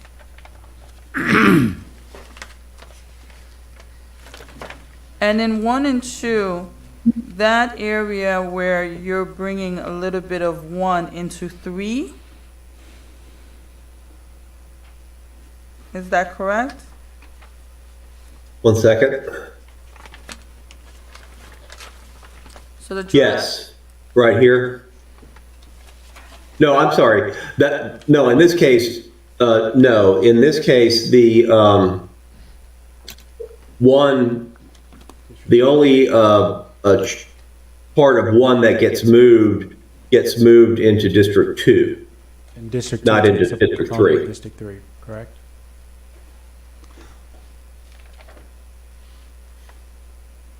So, and I guess maybe it was my misconception. I thought there was in 1 and 2, the drafts 1 and 2, where in order to fill in District 3, we were going to be taking from 1. No? No, Okay. no, not in plans 1 or 2. Okay, and so in plans 1 and 2, in order to fill in 3, we're taking from 2 alone.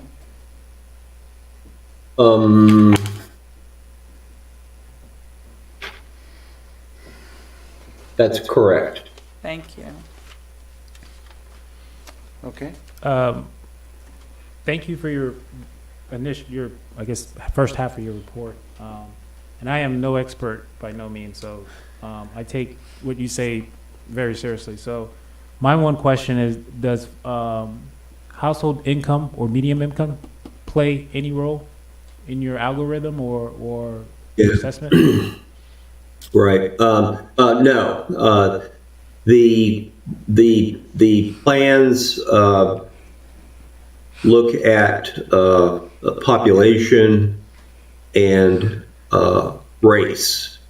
That's and obviously other bits of geographic information such as roadways and things like that. But in terms of persons, it does not look at income or economic status or that sort of thing. Okay, thank you. Mr. Medina? It's Dr. Mike. Huh? It's Dr. Medina. DR. Pardon? Oh, I'm sorry. Dr. No, don't Medina. worry. I have several questions. I'm going to start with the public workshops. I attended the public workshop. I believe it was only 2 of us, but the audio was terrible. I didn't even notice that Keystone Point was united on District 1, which I strongly oppose to that. It's a mistake to do something like this. It's ill advised to do something like this. So that's as far as this. So the public outreach is irrelevant because there was none. I mean, I can hear anything you said, and So that part of the component of reaching out to the population of the city is null. As Mike mentioned, as our chair mentioned, we have two alternatives here. If we cannot agree on this, we just vote no. But I submit to you that we have a third alternative. We can table this and have it bring this incomplete piece of work back to us. We cannot, sir. We cannot table? No, you cannot. Yeah, well, that's not what Robert rules of. This has to be completed by the end of this month. So you cannot table the item because it has to be completed. City Council needs to make the final decision and adopt it before the end of this year. So you cannot table this item. By the end of this month. I'm sorry, by the end of this month. Thank you, Jennifer. Excuse me, are we ruled by, this commission is ruled by the Robert Rules of Order? Are we, yes or no? Are you asking me that? Yes. I'll defer to the board attorney as far as the Roberts rules. But I will say that there is a deadline for the city to adopt. That's not what I'm asking. I'm asking specifically if we are ruled by the Robert Rules of Order. So let's assume for a moment that you are.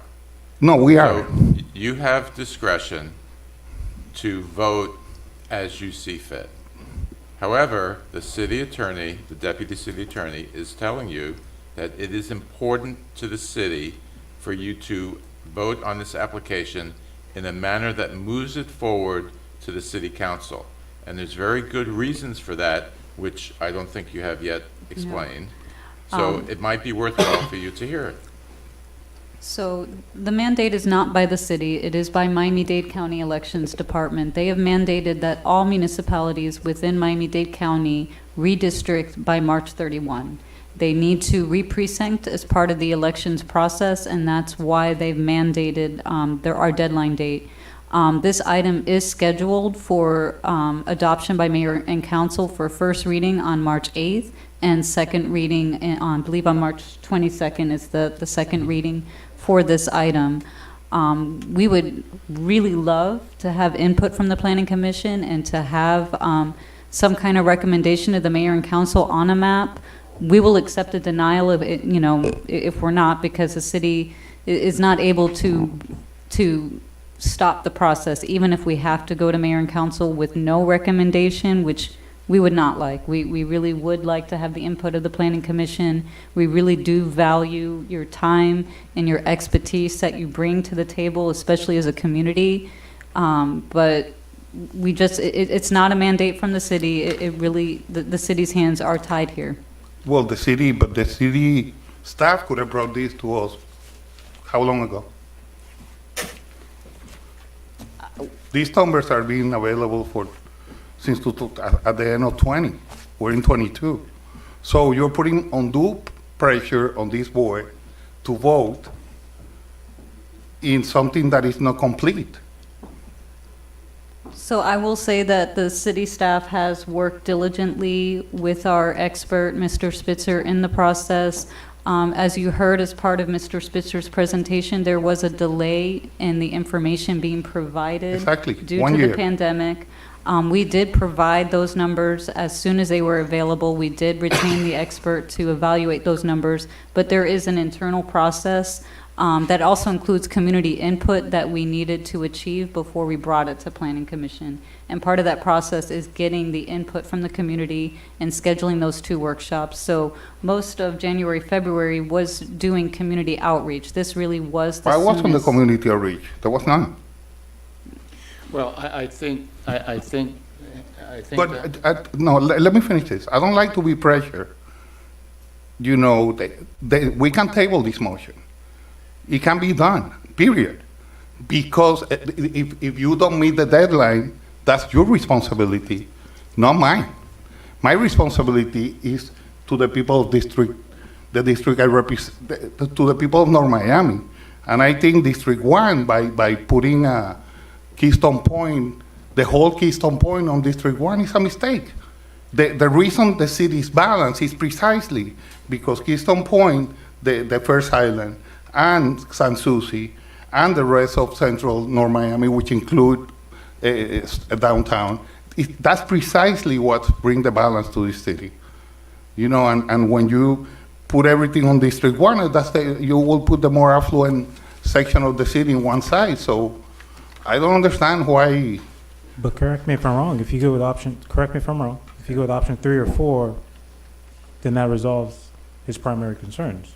Am I missing that, or? I'm not sure I understand. Can you, what he's saying? Because his concern is not undoing the splitting of San Souci, correct? That's what I'm hearing. Keystone, sorry. Keystone Is that- Point, yeah. But if you go with alternatives 3 and 4, they remain split. It does? Yeah, because it matches back to the. No, I think 3 and 4 is the one that he has the problem with. He does not have a problem with 1 and 2. Is it my turn to talk yet? Yes. No, it's not. Who's running the meeting? You running the meeting, Mike, or is the I have doctor 20 running the minutes meeting? to talk, You know, and that's it. point of and order. that, Point I'm of making order. a point. Are you running No, the I meeting, don't- Mike, or you running the meeting? Gentlemen, please. I'm a little tired of this. I like to get a word in edgewise. Mr. Eads, please. I don't know when you're done and when you're not done. I'm done when I am done. When you're done, be respectful. Wait, well, Dr. Medina and Kenny, please. Okay. I think our role here is to make a decision based on a county mandate from the city of North Miami to make a recommendation of one of these 4 maps. I don't think it's fair to the city to try and manipulate an additional map, which is basically what you're suggesting. I don't think we can do that. We're under a mandate from Miami-Dade County to produce this item, whether somebody delayed, whether there was whatever the impediments were. This is before us, and this is our job tonight to either make a decision on these 4 alternatives or just to deny them all and just move it to the city council, which I think is a mistake on our part. Council, you wish to speak? Thank you, Mr. Chair. So I would also add, Dr. Medina has the opportunity as a commission member to make a motion. And the decision of a majority of the commission will decide whether that motion is accepted or not. So. And that's exactly my point. Yes, and that, there's no issue with that. I would make a suggestion, though, in order not to delay it, that you choose the closest map that meets your, your consensus concerns, and you can add a sentence or narrative that explains how you would suggest that a map be modified if there's majority agreement on that to address a particular concern for a particular neighborhood.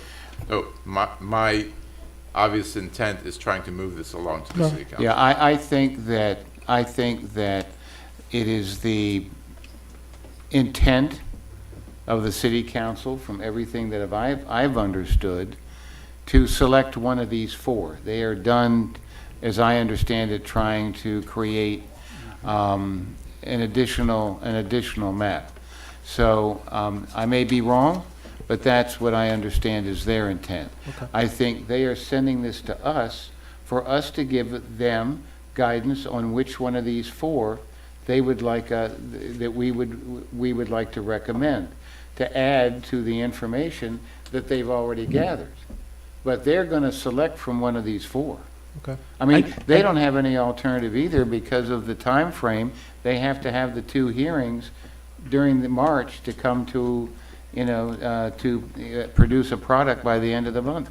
Correct, counsel?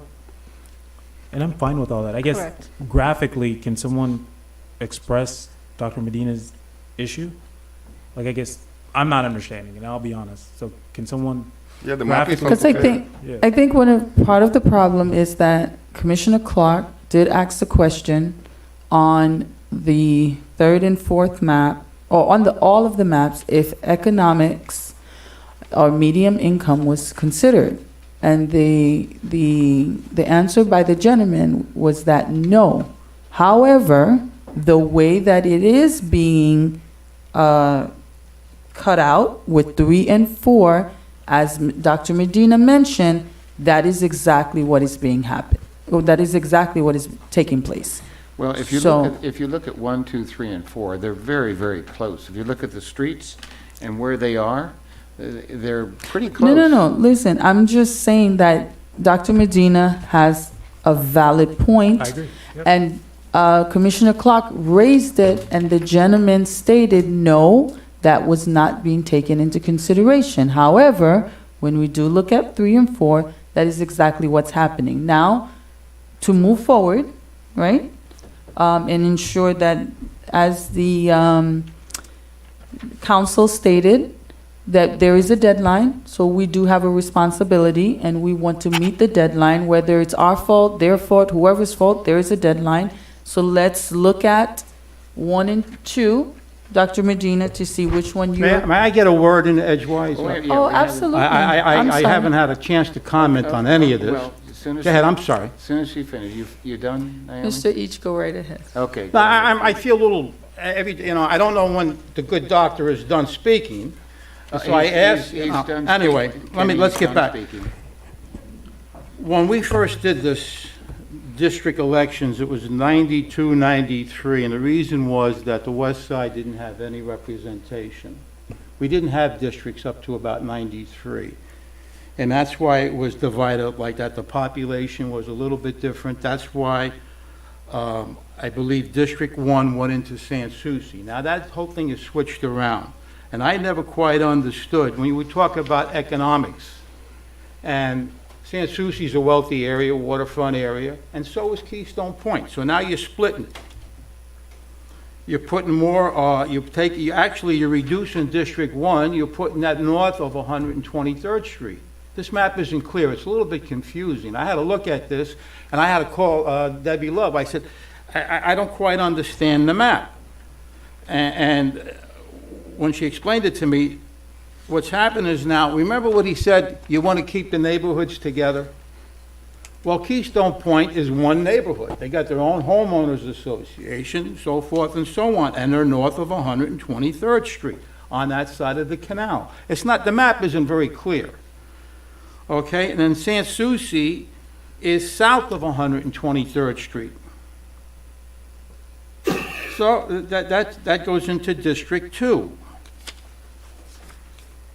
And I'm looking at this map, and I have to say, the lines just kind of lead you to be confused, but Sans Souci should be one neighborhood, Keystone Point should be another neighborhood. The economics are the economics. It is what it is. You're not going to change anything there. Now, my other question to the advisor was any of the census, that doesn't include FIU. It looks like it's a big geographical area there, but really when you consider FIU and you go up to the 163rd Street, that's all a preserve, that's all a park. There's nobody living there. It's just geographically, it looks big, but there's not a great deal of people up there. Now, was Debbie, our advisor, is he still here, the consultant? Yeah, yes, I am. Yes, sir. On the census, did that include any of the students at FIU, or, and I don't think so. Well, here's a census block in this area here, and there's, as you can see, in this particular block, which is where FIU is, there's nobody lives there, nobody there. So the answer is no. No, okay, all right, that clears that up, all right, so. All right, so we're back to 123rd Street, and then that goes into 125th Street, and anyway. My sense is on this thing here to reduce the population from District 1. It keeps the conformity of the rules that were set out earlier. You're reducing District 1 by encompassing Keystone Point into one area. Okay, do you have a recommendation? I recommend either 3 or 4. That's my You got to recommendation. pick one, 3. okay? Does anybody else like 3? No, we're going to try and find out whether we have a consensus on specific. Kenny has mentioned that he likes 3. Does anyone else?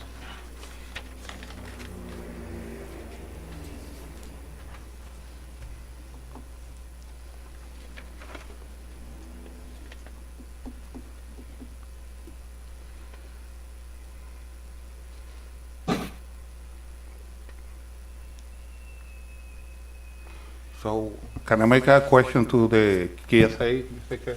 Yeah, yes. Are you still? I did not hear that question. No, I haven't done it yet. Okay. You ready? I noticed that you represent the population of Hispanics, but you don't mention Latinos, and I wonder why's that? Why I've been excluded? And the Brazilians. This is how it's reported down by the Bureau of the Census. No, I just saw the report of the Bureau of the Census. It says Hispanic or Latino. So I'm sorry, the question was? Why Latinos are excluded? Well, I don't know that Latinos are excluded. I don't see them here, so. Because it's not the same. And I'm pretty sure you're aware of that. It's just an observation point for the future. Try not to make mistakes on these kind of things. It's Hispanic or Latino. And there is a big difference. Okay. I don't know why the term Latino is not used in the census. It is used in the census. Mr. Spitzer, when you go to a census block and you are seeing what pulls up and it shows Hispanic, does it say Hispanic / Latino? Does it say Latino, or does it say Hispanic? Yeah, that was. It says Hispanic, if here is. Yeah, in recalling the census that I received anyway, I don't think there was a split between Hispanic and Latinos, I believe. Well, you believe wrong, because I have it right here. It says Hispanic or Latino, period. This is what the census Bureau, I'm looking at it. When the question for him, though, is... The question is that we were excluded, and that should not happen. The question I asked Mr. Spitzer is what is reported at the census block level. Does it report it as Hispanic or Hispanic and Latino? Well... So it's really immaterial, but I get Mr. Medina's point, Dr. Medina's point. Okay. But we... Okay. In looking at the 3s, if Mr. Spitzer is saying it's important to keep neighborhoods together, 3 is not bad. Does anybody else have a... I prefer him to finish his presentation. Pardon? I'd prefer him to finish his presentation. I think there's a second half of the presentation. No? I'm sorry, I didn't hear you, I'm sorry. I think there's a second half to his presentation, so I'd prefer him to finish his presentation, and then we can have the conversation. Mr. Spitzer, do you have additional material for us? Not at the present time. Okay. I thought there was a program you were going to walk us through. Well, this is the software here that we've been looking at for, just to illustrate the different boundaries of the different plans. And if you had questions about, how many people live in this particular block here, we could respond to that. But this is the only other material that I have. Okay, so if we cannot come to a consensus, does anybody else like 3 or 2 or? I just wanted to see if it was possible on the screen, if you can pinpoint how 1 and 2 differs really quickly. Compare Sure. 1 and 2 together real quick for me. This is alternative 1. Uh-huh. And we'll remember that this boundary here stays unchanged between Plan 1 and 2. Nothing changes here. Okay, at the So bottom. here is a change in between 1 and 2. and it's this addition here. Okay, what's changing? It's changing in District 2. Correct. Okay. It moves more of the population of District 1 into District 2. Okay, so when we are looking at 1 and 2, the major change is taking from 1 and bringing it into 2. That's correct. 3 and 4 is remaining the same.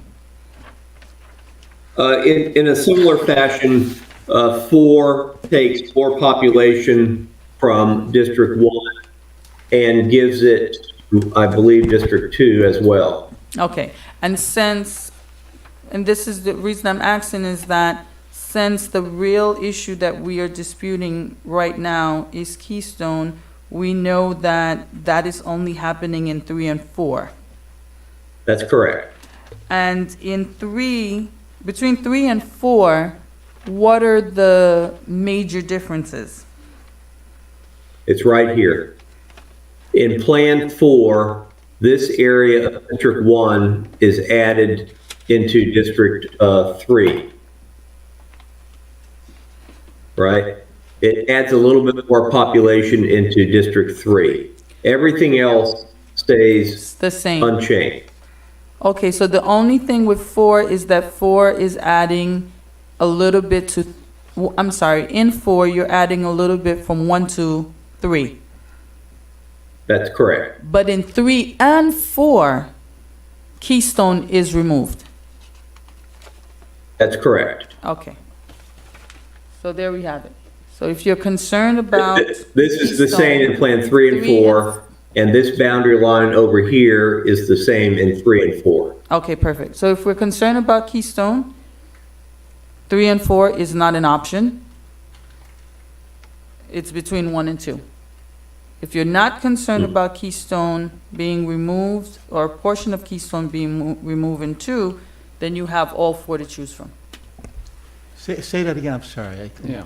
For if the person's concern is that the city maintains a balance with a portion of Keystone being in 2, then 3 and 4, neither of them are an option. 3 and 4, no. No. Because you're diminishing, what you're doing is you're reducing the population in District 1 by moving that boundary north and keeping Keystone inclusive. And I think our consultant said community interest. Correct. So that would be one community interest, and Susie would be another. You're depopulating Wait, by no. moving to north, and that's what I see there as No, I'm logical. not disputing that. I just wanted to be I'm sorry, I'm a little clear. hard of hearing that. You Yeah. want my hearing aids. No, that's fine. I'm not disputing that. I just wanted to make it clear that if Keystone, if removing a portion of Keystone from 2 and putting all of Keystone into 1 is a concern, map 3 and map 4 does not work. Exactly. So do you want to stay with 3? I'd like to stay with 3. I think it depopulates District 1, keeps the communities together, and we're there where we should be. I'm okay with 3. I mean, What is your thought? Naomi? Are we going to start voting? Yeah, I said, we have 2 for 3, so what is your pick? I say no for 3. Okay? I say no for 3, but my question is why 3 over 4 for the 2 people? Oh, I'm sorry. I have a no for 3, but my question is why 3 over 4? Okay. Specifically. Do you want to move on 4? No, he's No, I asking just why wanna know did why- Mr. Each pick Yeah, 3 yeah. over 4? What is the? What specifically? I want to make sure if he has concerns that I hear him before I vote. Kenny? Well, Mr. Each? my question, you're asking me why 3 or 4? Yeah, because the only difference is District 3 intrudes on District 1, and District 2 absorbs Keystone. But 4 moves a little bit of 1 into District 3. No? Yeah, that's what he said. I know that. Yes. It's confusing. Yes, that's what he to said. watch that. On 4, No, it takes some of Keystone. This is District the 1, boundary here District 3. between 3 and 1 in Plan 3. this is the boundary We're talking about between Yeah. 3 and 1 and 4. District 3 gets So larger this by- area here is an additional area that is moved out of District 1 Into District and moved into District 3 District in three, Plan yeah. 4. So I'm looking at it right. District 3 absorbs a larger portion of District 1, and District 2 Right. absorbs Keystone. And my question is, They could do District 4, I could yeah, go. what was your reasoning for 3 over 4?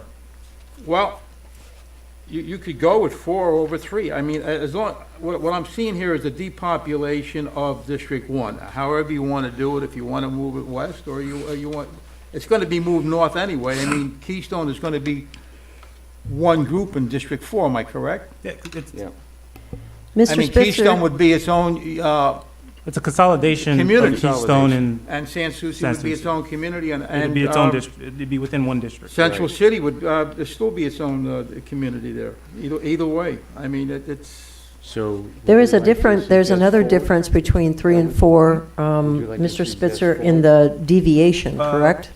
I'm still torn between. Well, right, the deviation from a policy point of view, I mean, this is a good discussion, and to move Keystone or not is a valid policy decision. deviation is better. But the difference between 4 and 3 is that 4 underpopulates District 1 intentionally, because District 1 is the fastest growing area of the city. So there's it's not by 8%, but it is more significant. I just have one last question. On alternative 1 and 2, is there a reason why we couldn't have just have District 4 assume all that property adjacent to the canal? Similar to what? I'm sorry, say that again, please. In options, alternative 1 and 2, is there a reason why District 4 couldn't absorb all that property up to abutting to the canal, Biscayne Canal? Because of the. This area It here, would force him to readjust districts 1, 2, and 3. well, Yes. in Instead of Plan 1 and 2, yeah, instead of this is the crossing, boundary. I understand that, but instead of crossing over the canal, I was wondering, is there a reason why we didn't just absorb all that property to the east Yeah. of the canal? You could do something like that. If you're saying that, could we, have a boundary in Plan 1 or 2 of something like this? Generally speaking, I would say yes. We'd have to look at the numbers, but generally, you could do that. Okay. And then that would force you, because I'm saying, take all of everything on the east side, make it part of District 4, because you have that hard barrier of the canal, but then you would have to Right. relook at redrawing the lines for 3, 2, and 1. Still different. No, I know, I'm just thinking. Yeah, but what. Because we said have- we could vote to put notes, Yep. right? Yeah, we could. We could vote to put notes. That's right. We could So- do that. If there's a possibility to take District 4 and put it to the east of the canal, and potentially leave Yeah. San Souci and split, and just readjust that might be my vote for notes. That's all I'm, Well, again, it's open for So, discussion. Well, I'm wait- sorry, wait a minute, gentlemen, you're we're just here- saying, J- go up to the Kenny, canal with Kenny, District, Kenny, I'm sorry, Mike. Kenny. What we're here for tonight is to vote on one of these. On four. these maps, On okay. these maps. Not changing Okay? anything. If Okay. you do not like any of these maps, we have the option to vote no and just let it go to the city council the way it is. Mr. Chair, Yeah? if we can table this, and it's perfectly okay.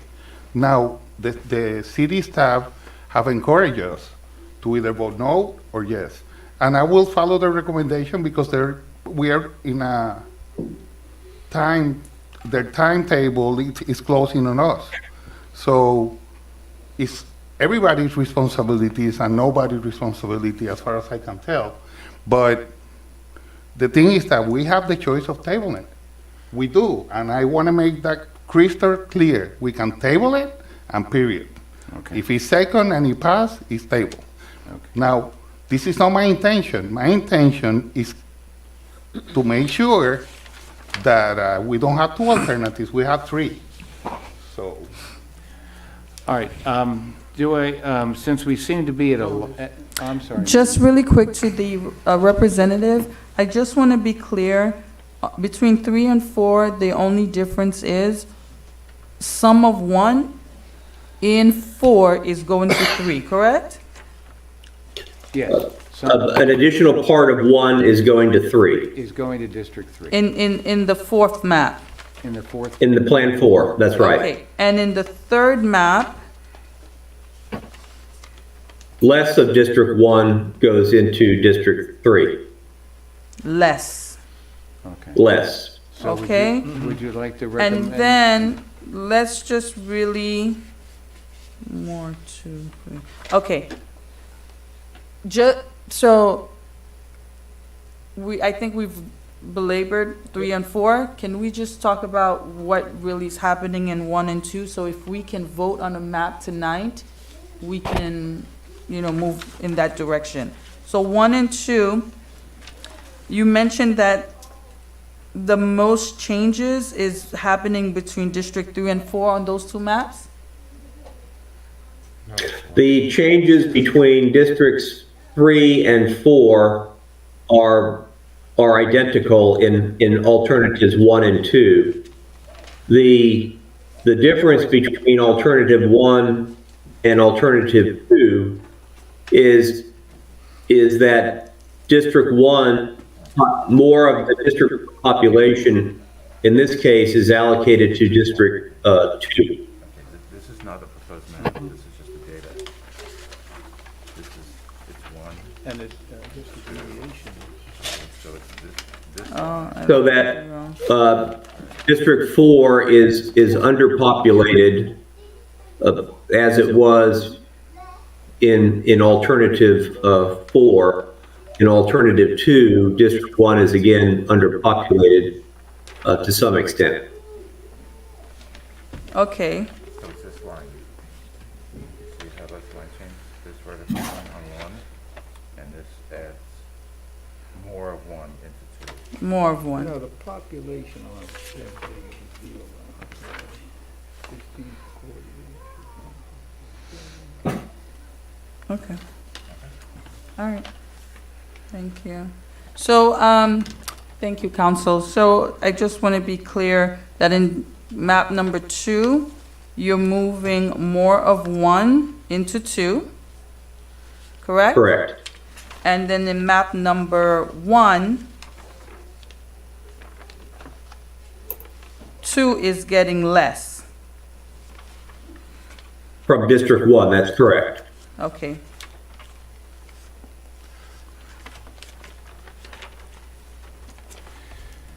Okay, I'm ready to choose my map. So just to be crystal clear, in all the alternatives, Keystone Point is taken out of District 2. Because you know the map, I mean, I can tell, but that's me. It's only alternatives 3 and 4 that take Keystone out. Alternatives 1 and 2 preserve Keystone Point the way it is. Okay, now Please do keep you it have a? split. Yes, I would like to, Oh, in that map, not in Okay, this one. Do you have a map recommendation? yes, I recommend map number 2. Okay.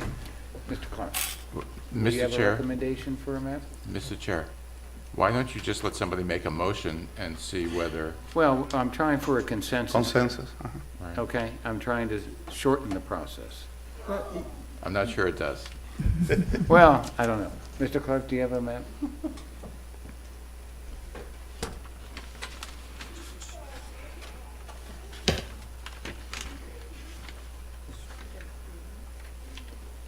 Yes, I don't remember. yes, yes. Mr. Each, do you have a map? Yeah. What's that? I'm sorry. Do you have a map? I have the map. Okay, which one would you like? I like either 3 or 4. You gotta make a decision, 3 or 4. All right, the deviation is the lowest in map 3, if I'm not Okay, so you're mistaken, right? recommending So 4. that would be the most, that okay, you're conforms. recommending 4. I say number 3. 3, okay. Mr. Clark? Say 4. Okay, 4, I'm good with 4. Mr. Each, are you good with 4? But the only question I have is the deviation. I think it's pretty clear, he's explained it to us. Okay, let me just look. Do you have Just a give me 1 specific- second. I can go with 4 too, as long as it splits up the, I mean, that 3 and 4 123rd keeps Street it, boundary. keeps it the current boundary for District 2. Am I wrong? Right. 3 and 4 moves No, Keystone Keystone into out. District It 1. takes- So it all is, And you take the Keystone is first all in island. District 3 and 1. 4 removes Keystone. Yeah, and it's, Okay, we have Okay. 1 recommendation for 4, I can go with 4. 2 recommendations for 4. Any recommendation for any map? Clark, you're going with 4? Yeah. At this point, I only 1 and 2, and I will take 1, Okay. Okay. but 3 and 4, no. And Okay. Mr. McDermott?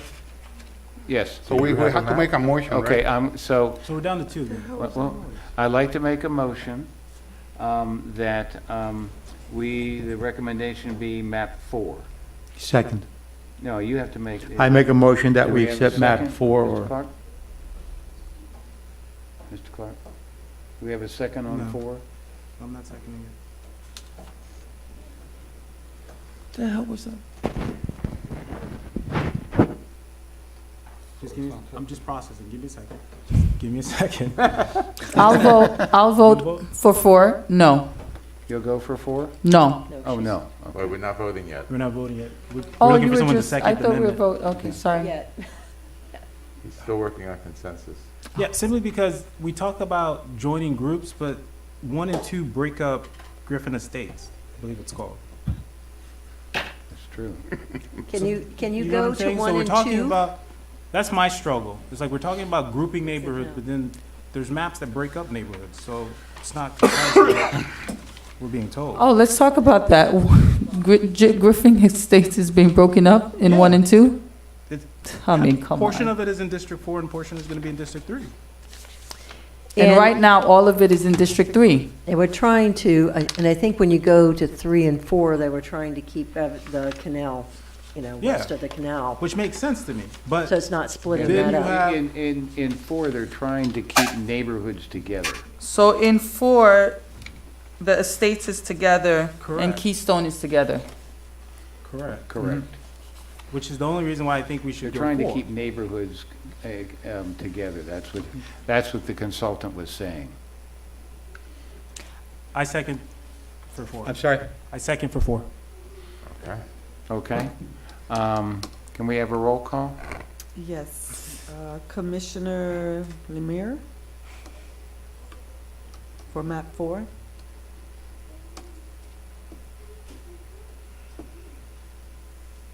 No.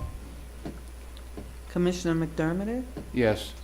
Commissioner Each, Yes. Commissioner Medina, No. Commissioner Clark. Yes. It's 3-2. Motion Okay. passes. We Okay. have white smoke, thank God. Yeah. Debbie, is there anything else to come before us? No, sir. Just a reminder that your next planning commission meeting is scheduled for April 5th. April 6th? 5th. I'm sorry, April 5th. it's getting worse. April 5th. April 5th, thank you, hon. Okay. So, I'm looking at, so Debbie, there's no old or new business, just the No, sir. next date? Okay. Being done, I know these maps are going to go to the city council for final decision anyway. So we can all see how that pans out. So I think that on these maps, there's a rationale for every map. I understand keeping neighborhoods together. I understand adding this and moving that. It's a difficult process. And is the consultant still on the line? Mr. Spitzer? Yes, I am. Yes. Mr. Spitzer, thank you very much. It must have been a difficult process at best.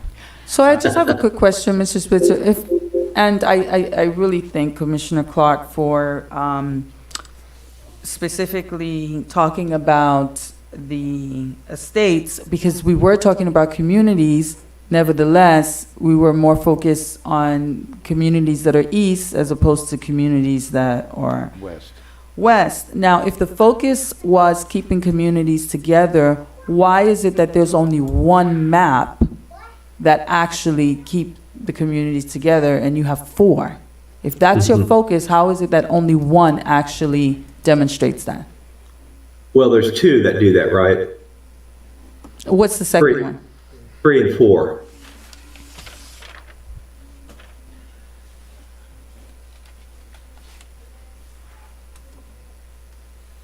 And Mr. Spitzer, if I recall, the 1 and 2 discussion of going west of the canal, I'm sorry, east of the canal, was a policy decision because of the,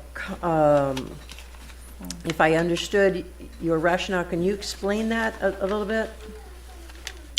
Well, that particular area here, let's bring it up.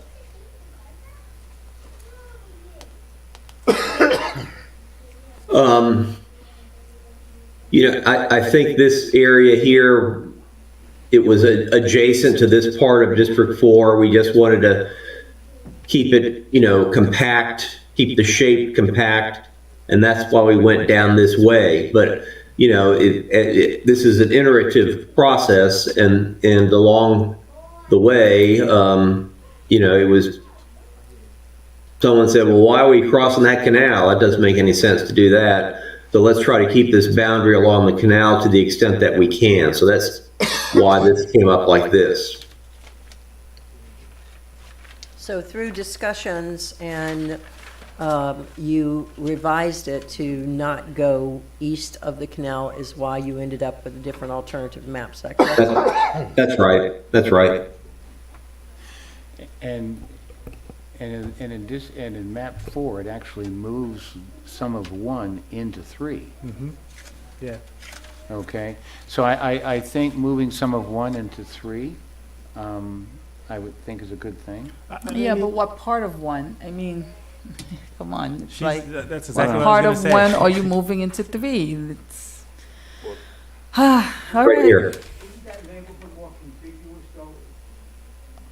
Going from 1 to 3? I'm sorry. I can't, I had to step back, I couldn't see the micro. 16th Avenue. He was That's like where the, Yeah, and ultimately, the city council's gonna decide Yeah. anyway, But I like the keeping neighborhoods together. I think that's, I agree. think that's a I positive. agree. I don't know, Real quick. I mean, every map has its own advantages. And disadvantages. One way or the other. Real quick, Mike, Huh? Mr. Chair. I walk District 2 3 times, every single house. Yeah. The first island of Keystone Point and the second are separate neighborhoods. Keystone Point and San Souci and 123rd and 125th all the way to, I believe, City Hall is one neighborhood. It's always been like that. It's what balanced the city.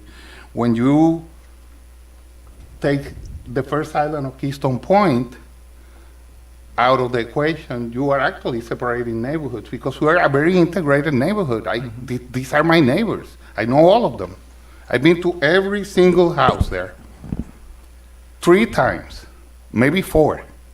So this is keeping neighborhoods. It's nonsense. Actually, the people of Keystone Point First Island want to take the bridge away so the people of the second island can pass by them. So, when you talk about, be careful because you need to be knowledgeable. Well, let me ask you a question, Doctor. You have 123rd Street that separates Keystone Point from Sans Souci, correct? Well, And you had the people canal- in the townhouses are in the limbo. The canal goes along parallel with the 123rd Street, and you have the Keystone Point homeowners, and then you have, I think, 2 groups in Sans Souci. Then you have us in Central City. No, we have the limbo, Okay. which are the limbo townhouses, Wait a which minute. are next to the canal. I said it a I little slow. said, if you guys want. I'm done, yeah, let's, Yeah. not, we're gonna be here. All right, so, all right, I think we've completed everything. Do I have a motion to adjourn? So moved. Second.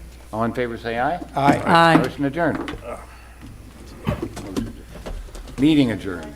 I respectfully suggest you do not continue the conversation outside. Yes, we can discuss We don't it talk after. to each other. I wanna go to sleep tonight.